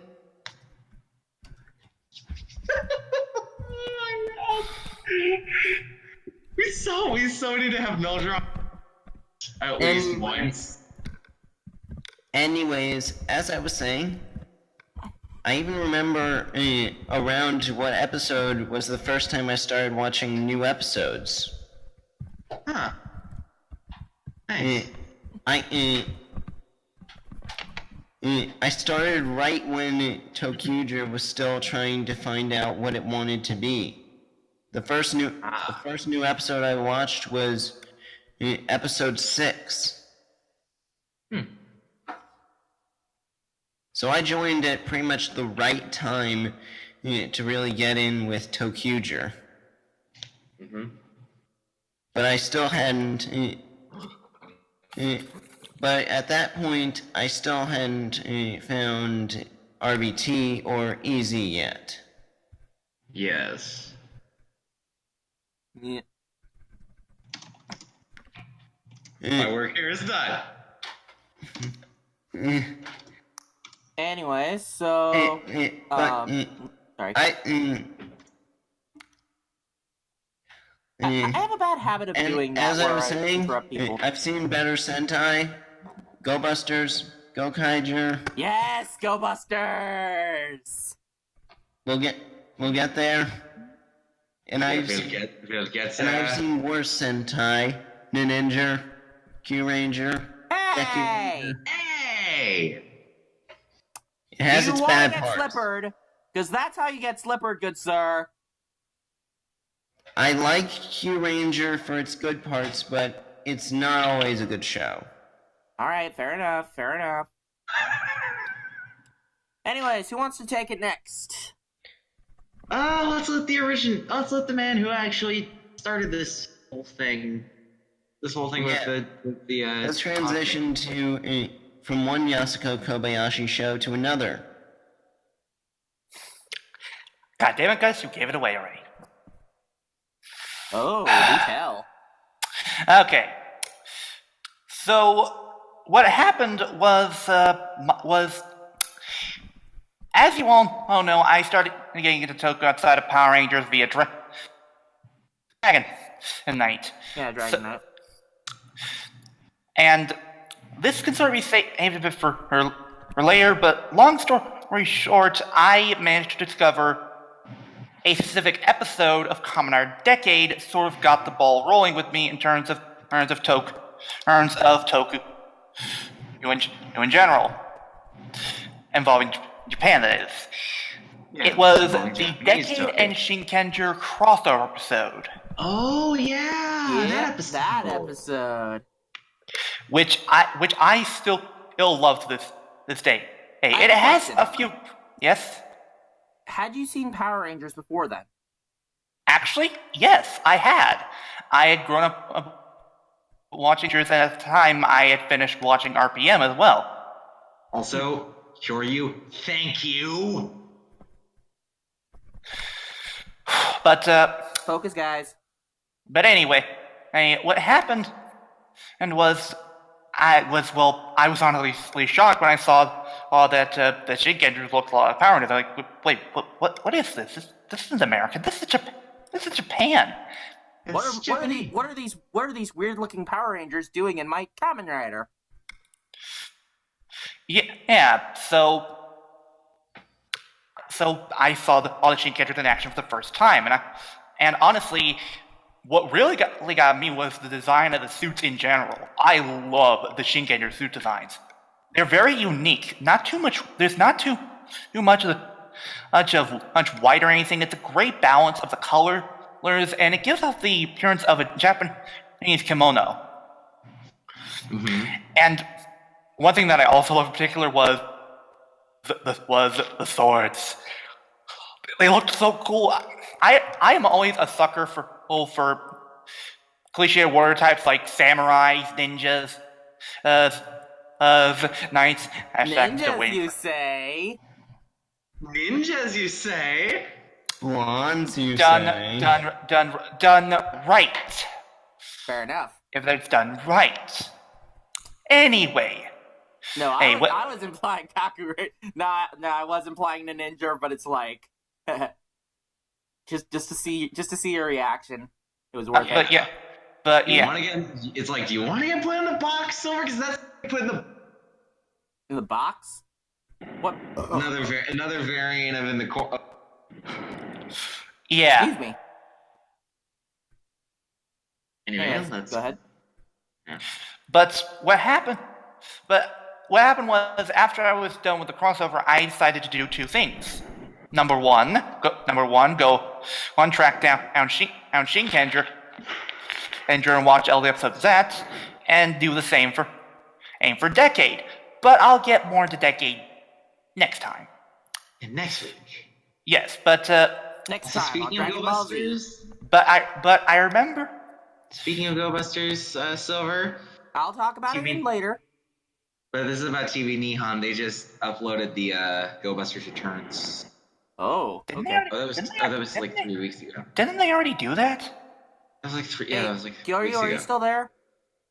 Yes. Okay, good. I was kind of worried you fell asleep. Again. Not yet. 2 days in a row. I don't know what you're talking about. I do not know what you're talking about. Course not. Don't be ridiculous. Anyways, continue, Dealbot. Forget about it. But what?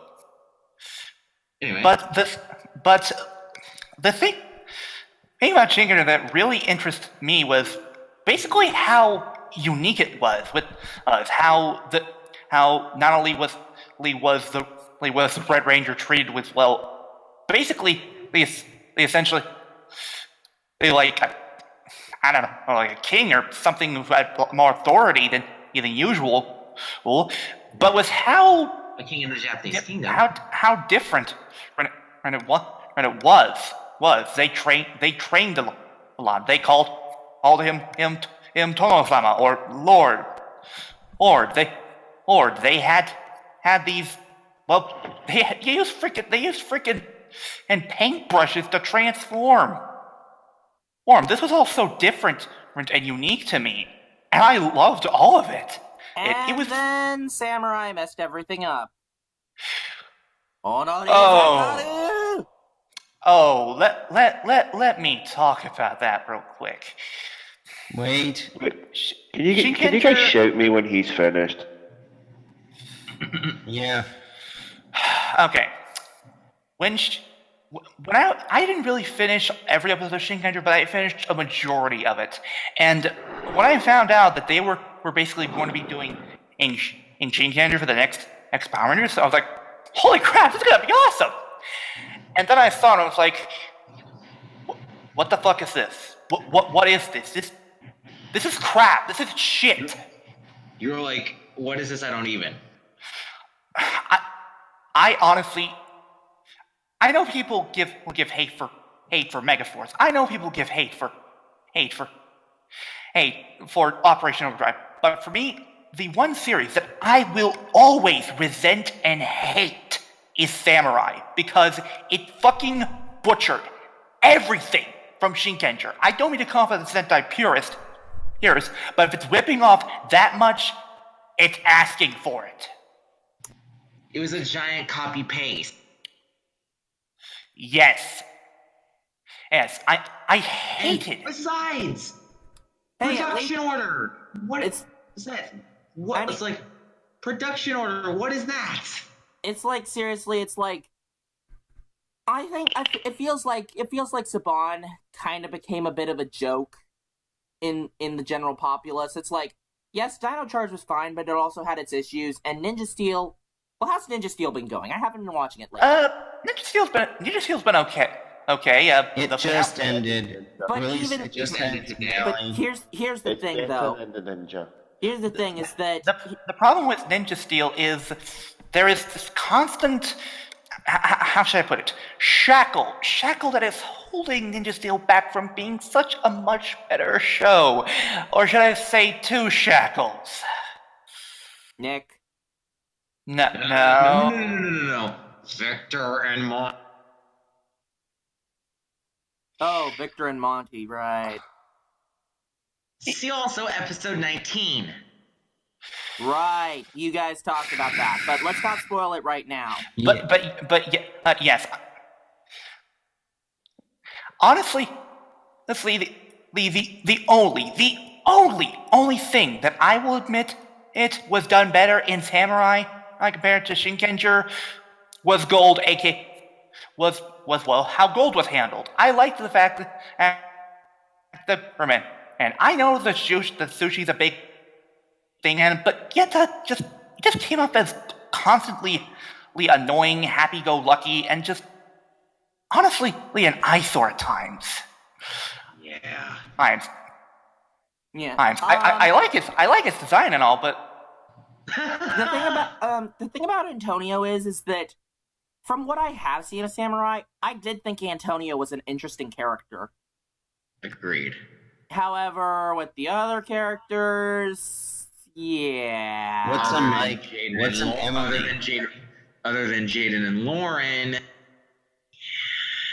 And Jaden pales in comparison to freaking Takeru. Agreed. Lauren, on the other hand, poor girl, poor Lauren. That's the downside. Oh yeah. When you Americanize a very Japanese story, you also carry the sexism. Yeah. Okay, you know what, Guts? Here's the thing. There was a different proposal written for Samurai, and it was done by Amit Bhaumick. I know.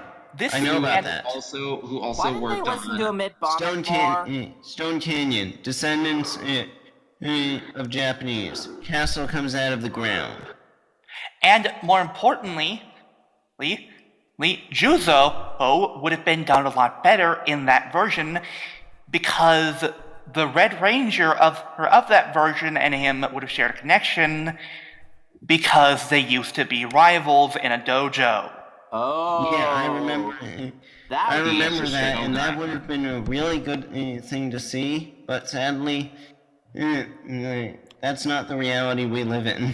We could have had a second coming of Jungle Fury, but we didn't. No, we didn't. Which is part of the reason why I question. I get that Disney did not treat. Here's the thing. I get that Disney did not treat Power Rangers with a lot of respect, but, to the point where they were just wanting to dub the Sentai. Yeah, but part of me wonders, could they have actually done better with Shinkenger and Go Sager and Go Tiger? Hell, even not skip Go Busters entirely and actually do something with it. Silver, I'm going to tell you this right now, involving if Disney got their hands on Shinkenger and was still in charge of Power Rangers at the time, they would have done the exact same thing as what Sacker did. I'm telling you right now, that is exactly what they would have done. Agreed. Copy paste. because when you think about it, Samurai is exactly pretty much what Disney wanted to do with Power Rangers by the end. Just dub the Sentai. Fair enough. Hold on. Somebody actually made a video about this type of thing. Anyways, Actually, just more like, than one person, but Moving on. Regardless of such, I still love Shinkenger. It always has a close place in my heart.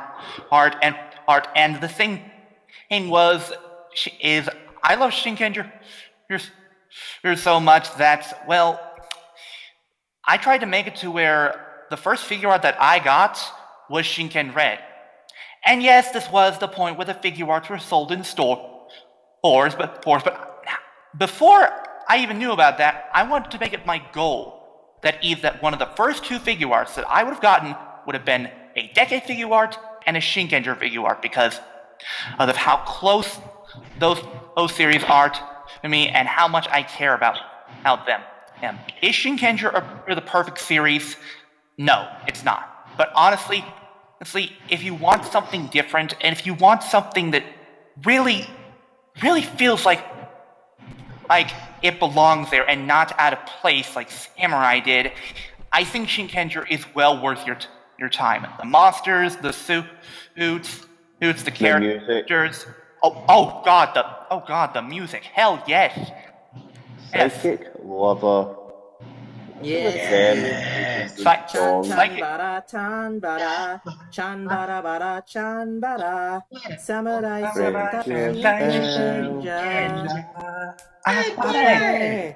Okay. And then we've also got Silver's favourite song, Break Your Spell. Vanguard. Well, it's not my favorite song, but it is a It's really mine. Good one. Oh, I haven't really watched Crawford Vanguard, but I do know of that song, and I freaking love it. It is a good song. I will admit it's a good song. And I remember correctly, Psychic Lover also didn't they also do Shinken Gold's theme too? Ikon Kenjo Shinken Gold. Yes, that one's another good one. And of course, before all of wait, that... Wait, hang on, I just realized something. The two times that we've had, basically, in a way, Samurai for 6 Rangers that were gold, it's been Psychic Lover who's done their insert songs. Wait, which ones? Yeah. Shinken Gold and then... Shinken Gold and Kyoryu Gold. Oh, yes! Shit. Yeah. Utsusemimaru.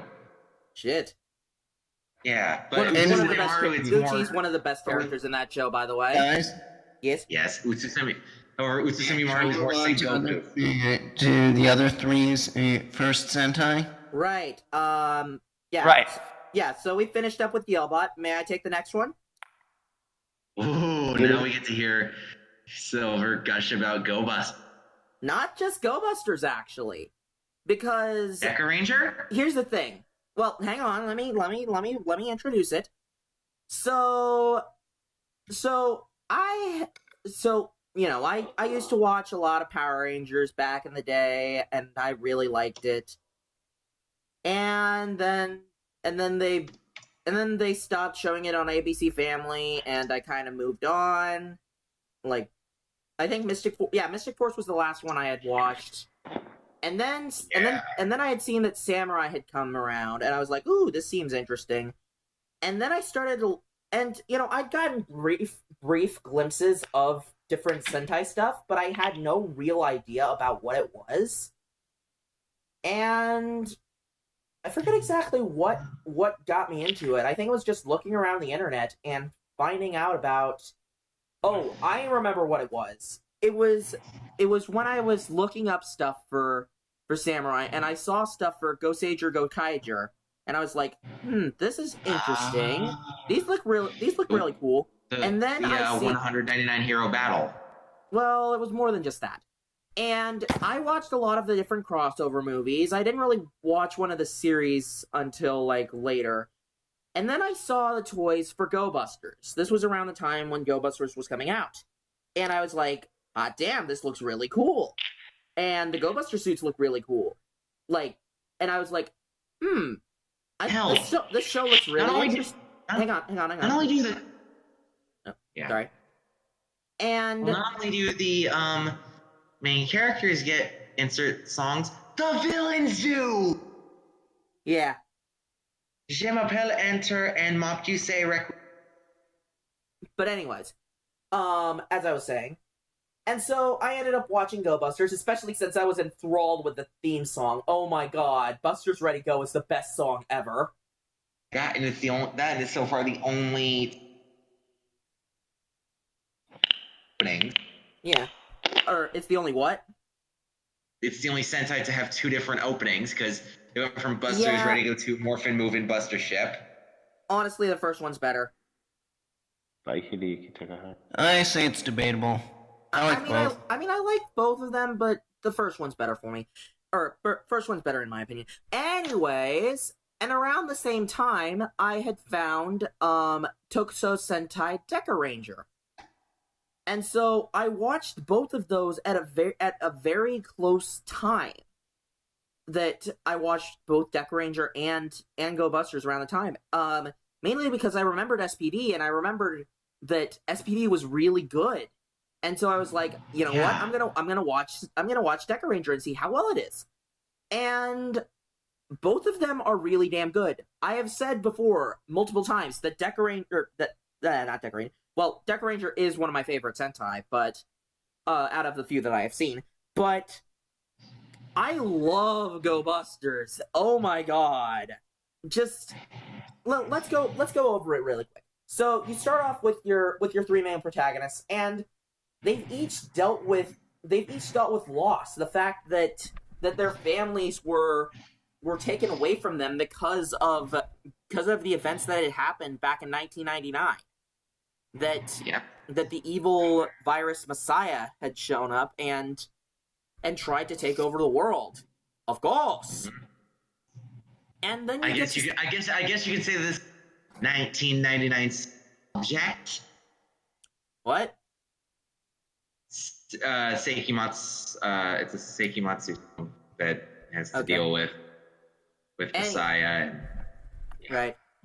Anyways, and so seeing these three characters, not like one dealing with the fact that they're all heroes, and they're all trying to protect Neo Japan. Well, yeah, protect Japan, basically. Yeah. In which they have the Enetron Tower set up, which they never mention again. Thanks a lot, Shoryuger and company. Also, the captain of Enetron may look familiar. Oh yeah, the Enetron Management Center. The captain? Or EMC. Yeah. The captain? Final Wars. Yep. Oh. Funny story about the captain. Have any of you heard about the story when they were filming the movie? He busted a peeping Tom. Ooh. Oh, yeah, I think I heard about that. He even said mission complete after he did it. Damn. Badass. That's really good. Anyways, as I was saying, just the characters felt so compelling in Go Busters, and it was so fun, so interesting. The mechs were great, the weapons were great, and then they decide to skip it. Although, to be fair, they probably would have done as bad as, well, you know what. Mm-hmm. So I guess it's a blessing as the quote unquote bane of your existence. No, not that. I'm talking about the other thing. As in the Ranger thing. Oh, yeah. They could have done as bad as that. Yeah. And while I still resent Dino Charge for skipping one of my favorite Sentai series, It does include a lot of elements from Go Busters as well. Not exactly. Yeah, not really. But it does. But at least it was a good series overall. And honestly, I'd say it's better than Kyoryuger. It's like, here's the thing. Just barely, though. So Protodubs tore Dino Charge a new one in his Who Did It Better, Disney or Spawn. Disney or Spawn. Yeah. You know what? At least it's better than the personalities that they gave most of the most of the Kyoryugers. Mm-hmm. Because, yeah, there's no defending Kyoryuger. It's like, I'm fine with it, but at the same time, I find it incredibly, incredibly overrated.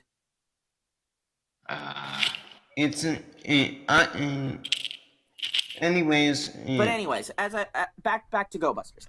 It had interesting characters. It had an interesting villain. It had interesting ideas, and I just absolutely fell in love with the series. I watched it from start to finish. Like, I think it was over like a week or so that I watched it from start to finish. I loved the series. It was so good, so amazing. I consider it up there with W as my favorite Toku. You know, W still beats it out as my favorite television series in general. But Go Busters is such a good show. I love it so much. It has just the right amount of drama and comedy and action, and it just feels great. Oh my god, does it feel great. And that's not even to mention Masato Jin and Beat J Stag, our two Sixth Rangers. They were amazing. Silver, aren't you getting someone who has the two big reasons to watch Go Busters, if you know what I mean? I think you do. Oh, yes. Enter and Escape. Two of the greatest villains. I meant mostly Escape, but close enough. Shame, DLBot. Shame. You want to get slippered? Ding, ding, ding. Shame.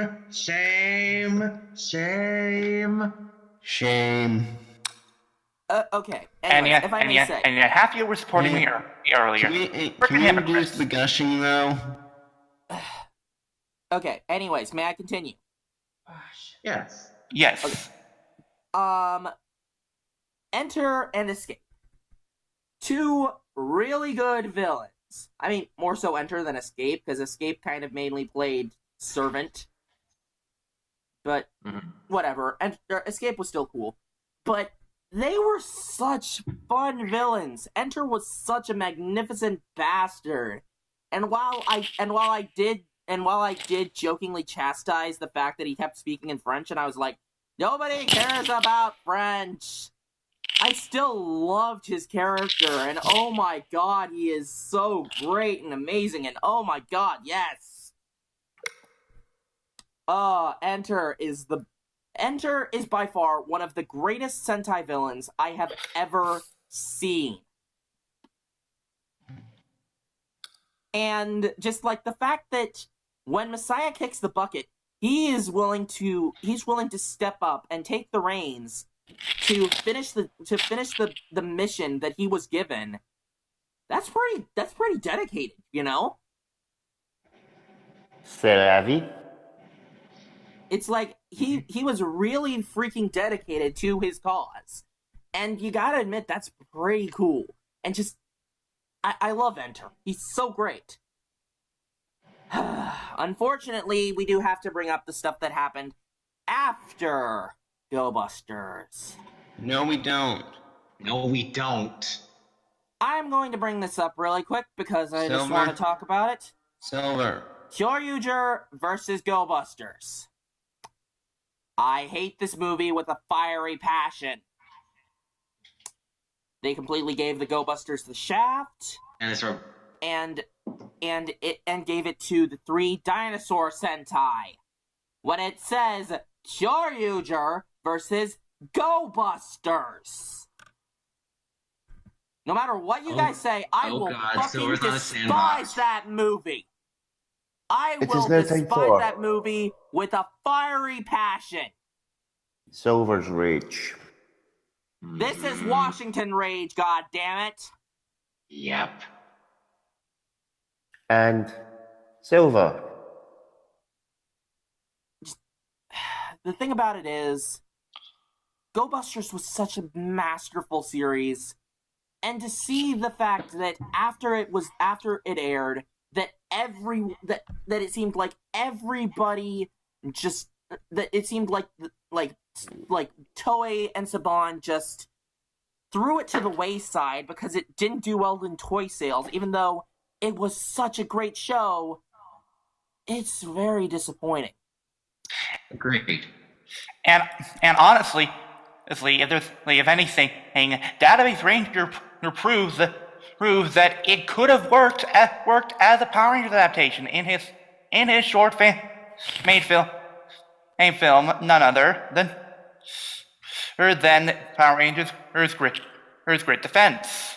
Yeah, that was really cool, to be honest.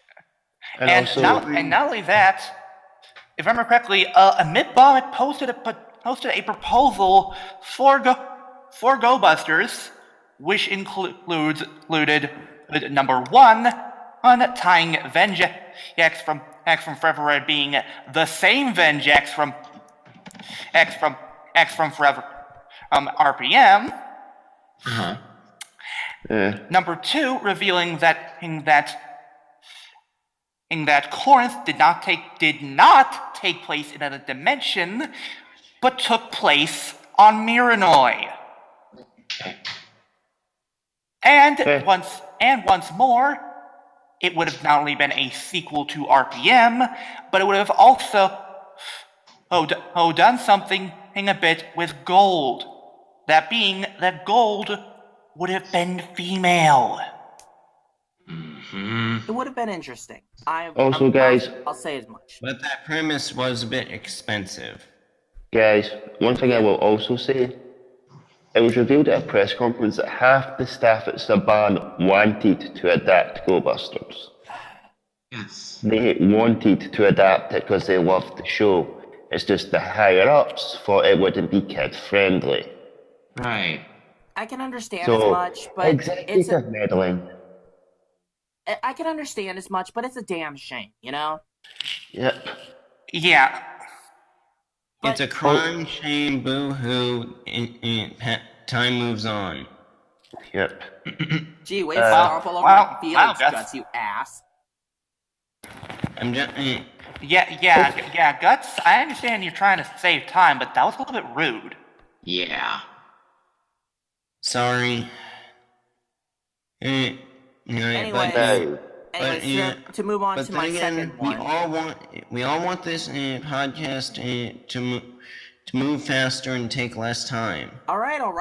Hang on. Let me get to my second one, okay? Jesus. Look. Hi.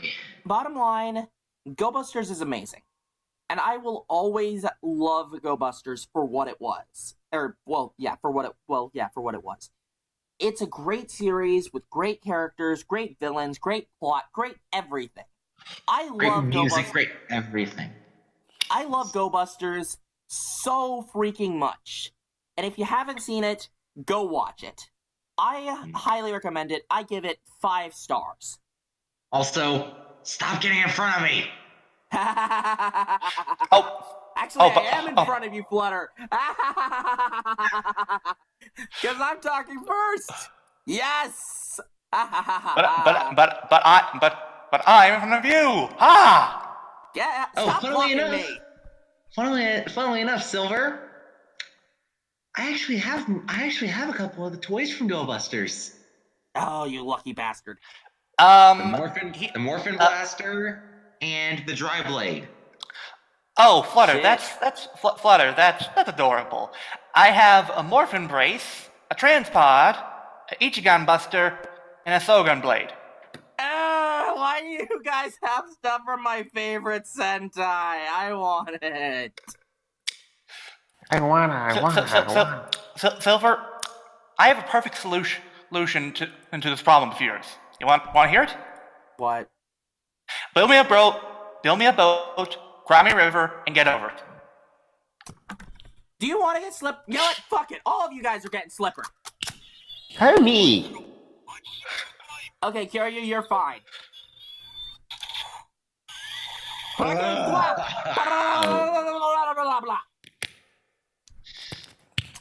You're all gonna feel sore after that one, you assholes. Silver, drive Please. check. I pulled double critical. Roll 2 D100s. Anyways. That's not how... Flutter, that's not how drive checks work. Anyways, my second one, Deca Ranger. I'll admit, this is honestly better than SPD. I love SPD. Yes. I thought it was really good, but Deca Ranger beats it by a mile. It has such good characters, sure, Ban, yeah, he feels like a New Age Red, but he still was an interesting character, to say the least. And by New Age Red, I mean, Daigo, right, Takaharu, Lucky. New Age sucks. Exactly. But, you had... So Umiko is best Pink Ranger. Yeah, pretty much. Also, Jasmine is an Esper. She can read people's feelings. Shut up! Shut up, narrator. Hey, at least I'm not saying Ore wa Tenkuji Takaru. That's just as bad as that. That's just as bad. Silver. Because it's also bad to go through the Gavon transformation line. Also... But... Sencha no thinking positive. Shut up. So, anyways, going over all the characters. So, Ban was great. Hoji was an interesting character as well, being sort of the cold calculating second in command. I'm not your partner. I just said that. Sen-chan was a really interesting character because he was the smart one, but he was very unorthodox. Also, wait. Honestly, you ship Sen-chan and Umiko? Do you not? Do you not? Also, aren't they officially married now? Here's an idea for our TTR at the movies: Space Squad Gavon versus Deca Ranger. Yes. Ooh. Oh, yes. Hold on. If we hold on to that, can we please include episode? Can we include episode 0? Yes, Girls in Trouble. All right. Anyways, if I may continue, because I do want to finish this up. So. Well, we haven't done mine yet. Well, yeah, fair enough, and we'll do. Well, I want to finish up mine real quick. Jasmine was a fun character. Umeko was also a really bubbly and fun character. Doggy Kruger's a badass, and I don't care what anybody else says. Deca Master is 10 times better than Kyoryu Silver. As much as I like Torin does. Deca Master. Yeah. Senko no Yusha cannot beat the Jigoku no Banken. But question: who wins in the fight? Wolfhard or the Deca Master? Deca Master, duh. I've got an answer for this. No. I'm going to have to disagree with you on that. Tsurugi. Motherfucking Tsurugi. Anyways, if I may continue.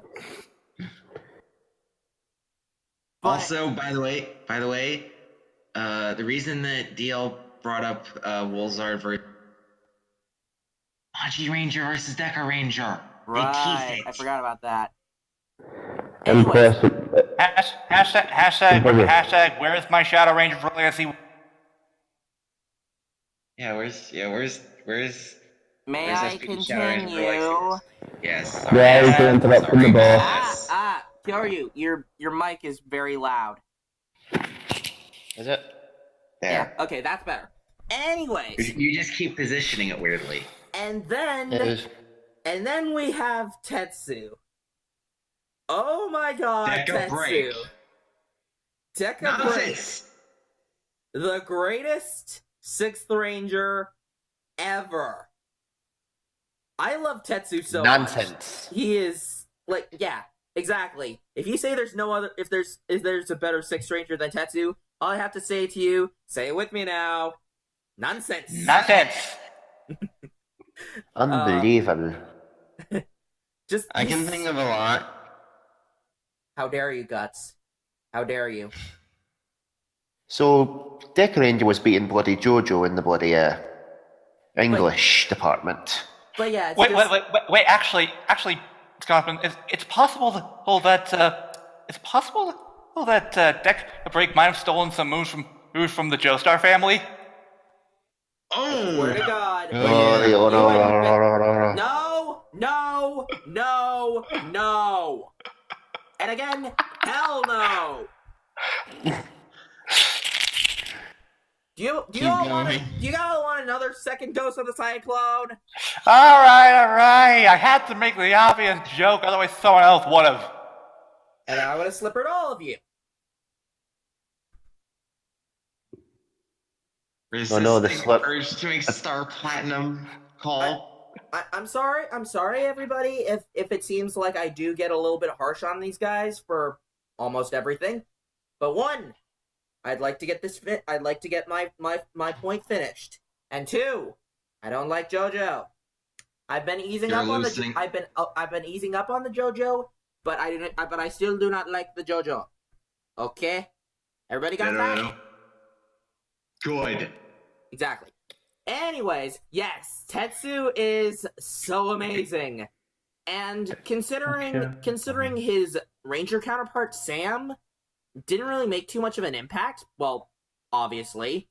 Nor did it make any sense. Hello, hey, listen. Yeah, that's a good comparison. Yeah. Sam was not a good Omega Ranger. And then you look, and so I was going into this thinking, Tetsu probably isn't going to be that good. Boy, was I wrong. Tetsu was great, and he just had such good chemistry with all the other characters.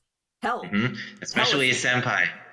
Oh yes, Bon and Tetsu were definitely really good. And then also Hoji and Tetsu. Hoji and Tetsu were great. That was a great combination. Because all the English. Also, wait, you ship Bon and Hoji? Do you not? Also, I have to make this up because damn it, everything is gay about this. Exactly. But yeah, I haven't watched Deca Ranger all the way through like I have Go Busters. I still need to get around to doing that, as well as Forze.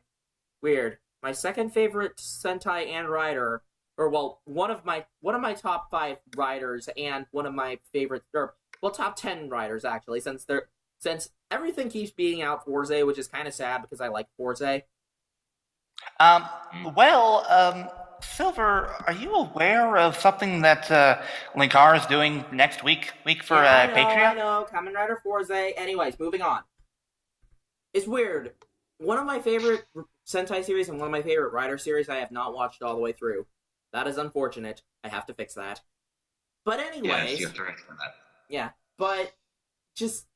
Deca Ranger was such a good series, and it didn't feel like the standard norm of Sentai, of this big bad villain showing up. And honestly, it kind of feels very similar to W in a sense, because with Deca Ranger, it was solving cases and stopping the bad guys rather than, fighting a big, massive force. And I like that aspect about it. I like that these are trained professionals handling police situations, As it said, they are Tokuso, special forces, which makes sense for what they do, because they are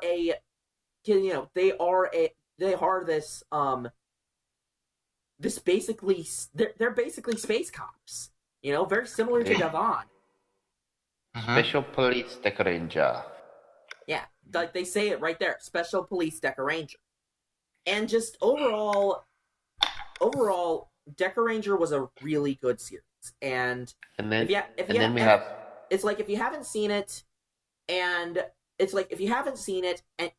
you've seen SPD, Hell, even if you haven't seen SPD, watch Deca Ranger. It's really good. But anyways, on Decorator. But yeah, so that's my thoughts on both Go Busters and Deca Ranger. Sorry that I got twice as much, but it's like I kind of watched two of them at the same time, so it's like, what can you do? Understandable. It's understandable. Anyway, so Flutter, you go ahead and go next since you're behind me. Shh. You have 45 minutes. Wait, with this mean that I'm the Jin to your beat?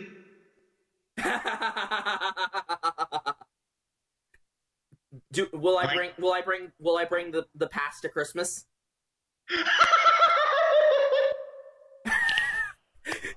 Flutter gets it. Roll a d20. How did I know you were going to make that joke? How did I know? For those who don't know, I made this was back when I was doing reviews on DeviantArt and with one of my other friends, and we ended up doing a Christmas Carol style review for the Charming Tale. Yeah, for My Little Pony season 6. Guess who Season was 6, episode 8. And so for the Ghosts of Christmas Past, Present, and Future, it was all different characters that I liked. Guess who was the Ghost of Christmas Past? And Flutter, don't say anything. I want to hear them. I want them to guess. Wait, I'm not Flutter. Yeah, you're not Flutter. So yes. Go and guess.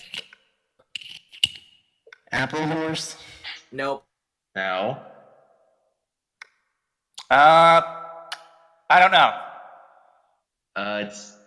He's a Senshi. Beat J Stag. Mm-hmm. And one of the lines I knew you were going to make that joke. And one of the lines that we had written is, "He is going to bring the past to Christmas."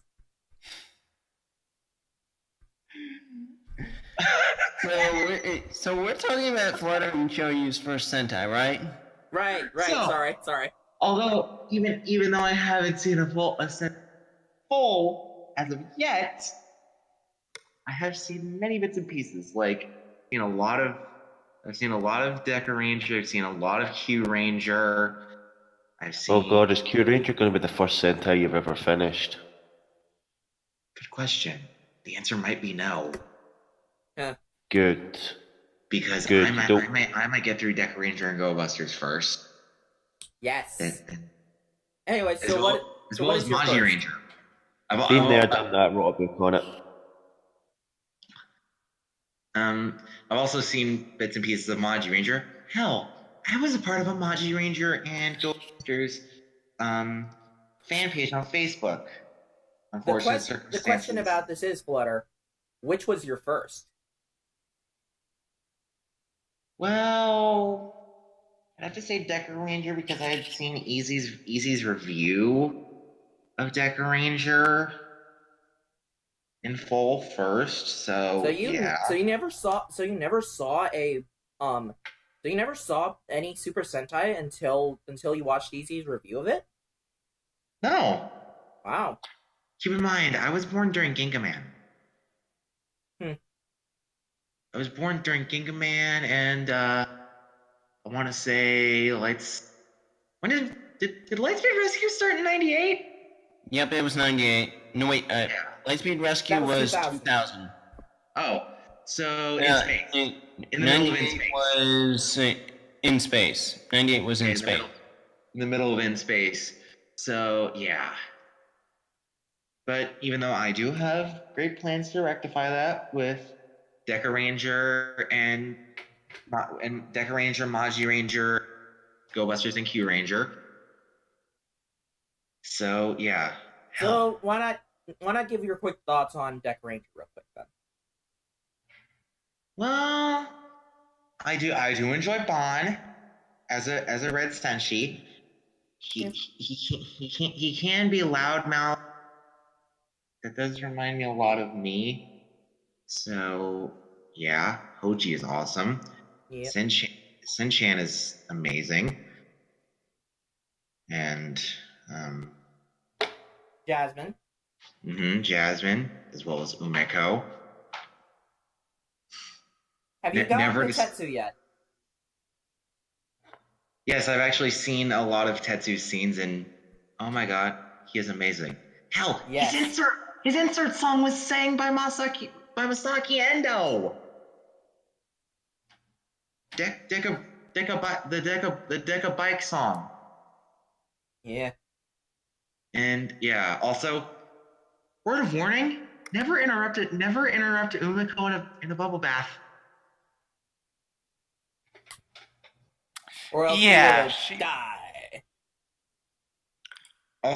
She will. Also, best fuck diversion. you up. Yeah. Also, best diversion for a villain in Sentai ever. Wait, which? Oh, the finale!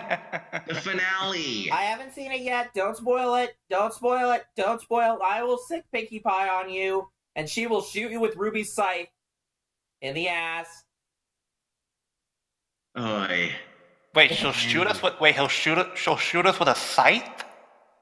You know Ruby's scythe? You know the Crescent Rose? I know. The way you said it sounds like they would actually shoot you. They would, like the person would actually shoot the actual scythe at us.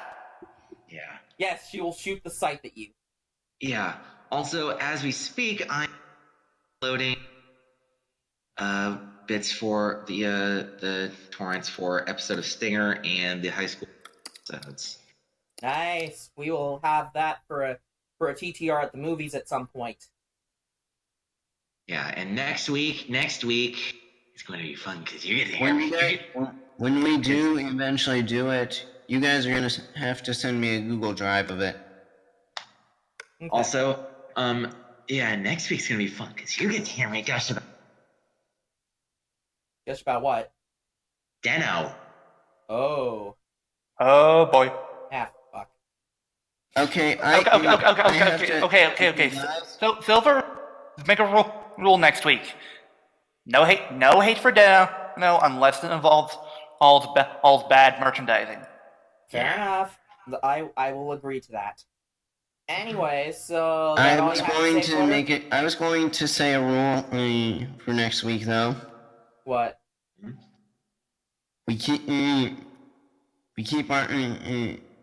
at least try to establish a minimum amount of time where we gush about our favorites or firsts. Okay, fair enough. Anyways, last but not least, we have Kyoryu. Now, I started watching Sentai back in the good old year of 2008. I think I see where this is going.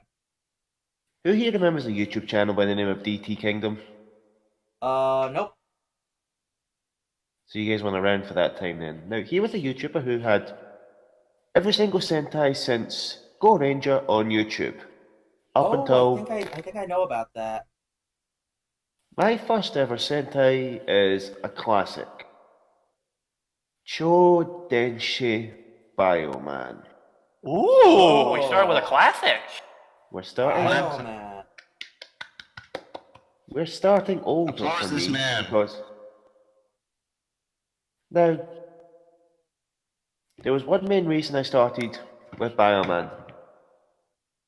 One, I had unfortunately seen the double of it on YouTube previously, and I wanted to know how it sounded in Japanese, because that Bioman dub was fucking hilarious. For the man! Now, Bioman itself was a good series. The suits designs were okay, the villains were a bit hilarious and funny. The enemies were, yes, being a bit repetitive, and the only unique designs being the giant mechagons. But I'm going to find a picture of my favourite character from the show, because you have to see what he looks like to believe.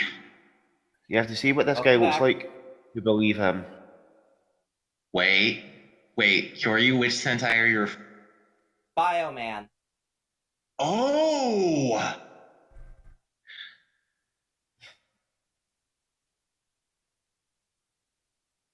But yeah, anyways, go ahead, Kyoryu. Continue. Wait, are you referring to the villain? I'm referring to one of the generals. Ah, I love the fact that everyone other than Kyoryu is Heisei era. Yeah. Just goes to show that that Kyoryu likes it old school. Master Yu-Gi-Oh? No. It looks like him though, doesn't it? Wait, what? Who? The picture of the guy that Kyoryu posted. This guy's villain name is Monster. Monstar. Wait. Monstar. What does this have to do with Space Jam? Oh. Yes. And after Bioman, I kind of jumped a few years. Namely, Yes, Live Man? no. Five Man? Or Turbo Ranger? No. Splitter. I didn't say, because I said a few years. I didn't jump. I didn't jump forward. Oh, You back. jumped back. Ooh. Although we'll get to that some other time because currently we're just talking about first Sentai. Yeah, we're talking about our first. The reason why I said both Deca Ranger and Go Busters was because I couldn't remember which I watched first. Now, Silver, the only reason I'm mentioning this show is because I started watching it concurrently halfway through Bioman. Sun Vulcan? Yep. Oops, wrong picture. Follow the sun. Catch the sun. Taiyo Sentai. Sentai Sanbaka.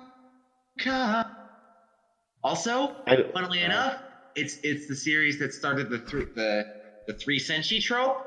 Sadly, it's the only Sentai to have senshi to have no female senshi.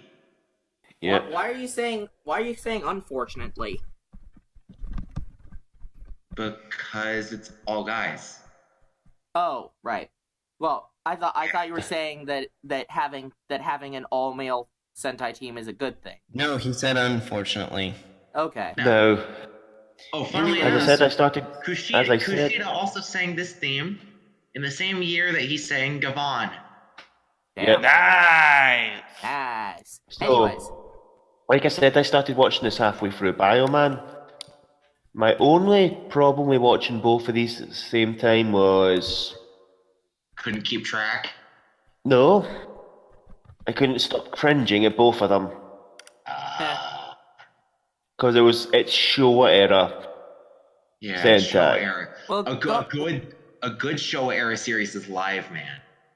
Anyways, go ahead and tell us your thoughts on each of them. Like Bioman, as I was going through it, I enjoyed it. Some of the things they pulled were a bit funky, like killing off the first Yell Ranger 7 episodes in. Well, there's a reason for that. Yeah, she left the show, but my main problem was with bringing in the new Yell Ranger. I feel like they did it too quickly. Yeah, it's the same like what happened with the Oriongo. It's the very next episode they had the replacement ready. If they'd let it sit for a few episodes and have the team deal with it and get over it, we could have had some good development. After Yellow 4 died in the series, that was her actress mysteriously disappeared. It hasn't been seen in anything. Yep.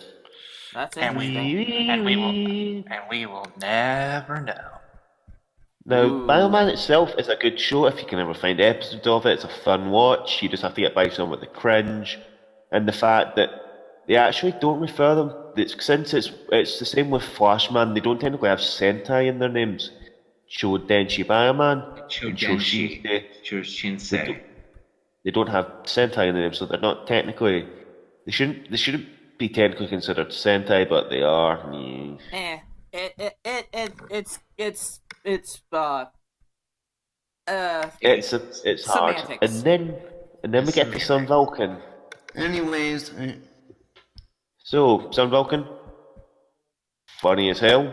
If you ever get a chance to watch the same as Bioman or any of the Show Era series, enjoy it, but be prepared for some cringe. Ooh. Because since these guys are all the thing with the Sun Vulcan team is they're technically All teenagers. well, no, they're actually adults. Ah. They just work for different branches of. The blue one works they basically all work for kind of like wildlife preservation societies. Mm-hmm. So they're basically like save the earth, save the life. Lol. It's up to you, QQ Sentai Go 5. And the theme songs for Chodenshi Bioman. I can't remember who sings Bioman's theme, but it's fucking awesome. Takayuki Miyauchi. Who we all know as Wake Up. The hero. Do-do-do-do-do. And we have Akira Kushida as Follow the Sun. Anyways. And that is my thoughts. Good night. Alright. So, I guess that's everything then? Now to the Scotsman sleeping corner. No. Next week. I'm only joking. I'm only joking. Now it's time for the keyword puzzle, and then we wrap up. First I want to say my finishing thoughts on this. No matter where you come from with Sentai, whether it's old or new, supernatural or technological, one thing stays the same. Super Sentai has influenced a lot of us. You know, shown us that it has introduced us to the greater world of tokusatsu. And it's something that even if Sentai has been running through a rough patch at the moment, we still have to admit that no matter what, this is what got us into a lot of our, this is what got us into Toku in general. We wouldn't have the Toku Roundup if it weren't for this awesome series. So, for Super Sentai, we here at the Toku Roundup salute you. And let's hope that Pato Ranger is a damn fine series. Yep. Even though we honestly don't know. Speaking of Pato Ranger, we have rumors, but we'll go over that eventually. Yep. I'm just worried about what the sixth Ranger is going to be like for Pato Ranger, because we all know it's coming. Unfortunately, Remember, it's 3 versus 3. Unfortunately, I'm afraid I've got some bad news. No. Let me show you how it's done. I'm afraid I've got some bad news. Unfortunately, due to Thanksgiving weekend, and the fact that I kind of don't want to record next week because I'm going to be at home with my family and my friends in Seattle. I was about to say the actual city I'm from, but I'm not going to say that because. But yeah, so we could do TTR at the movies next week. We could, but we're gonna have to do that for Wednesday because I don't want to be recording on Saturday. I'm gonna be at home. Hopefully, I'll be able to play some Cardfight Vanguard with friends on Sunday. And so, yeah, sorry guys, we're not gonna have an episode next week. Yeah. However, we will be back here on the Sunday after for both... Saturday. Or Saturday, sorry. We'll be here on the Saturday after for both Build episodes 11 and 12, as well as Q Ranger episode 38 and 39, as well as 2 weeks worth of news. So look forward to that. Pray for us. Pray. Hopefully we don't go over 5 hours. Oh god, we better not. I think my roommates would kill me if I did that. Guys, you just jinxed it. Fair enough. Anyway, so moving on to the keyword puzzle. Right, you all know the rules. The rules, and thankfully, since we won't have one this week, you got some more time to do it. Yep. Do it.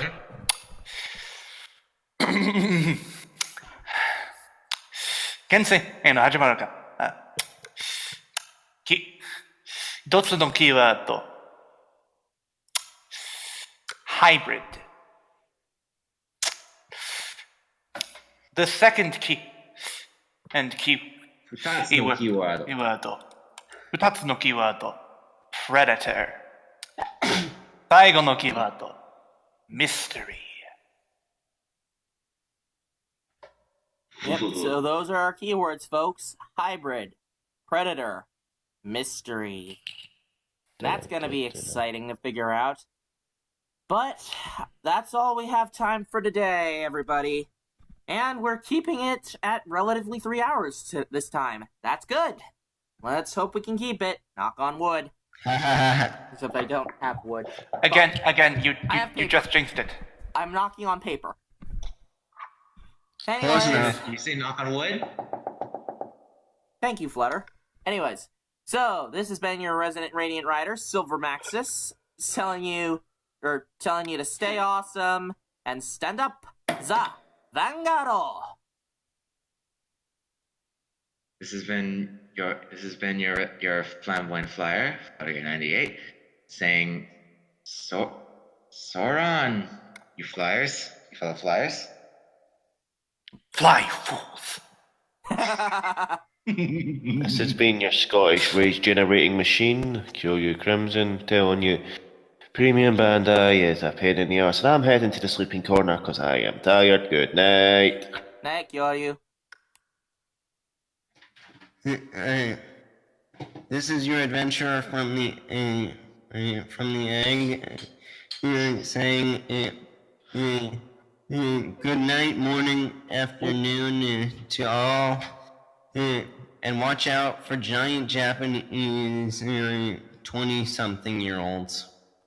I'm not sleeping, I was taking the piss. Alright. Anyways, and Go last Rail but not least, This has been, and you're really gonna deal about 20 to remind you that I am just a passing by Toku fan. Remember that, and please don't forget to praise our or goddamn Kuroto, and we will see you guys next time. Yep. Bye, everybody. Wait, before we end the show. Bye, everybody, bye. Yes, Guts. You get whoever in the chat can guess how many times a certain phrase was said in this podcast, you get a shout out. You get a cookie. Put that cookie down! No! Also, Subarashi! But you gotta figure out what the phrase was and how many times it was said. Mm-hmm. Guts.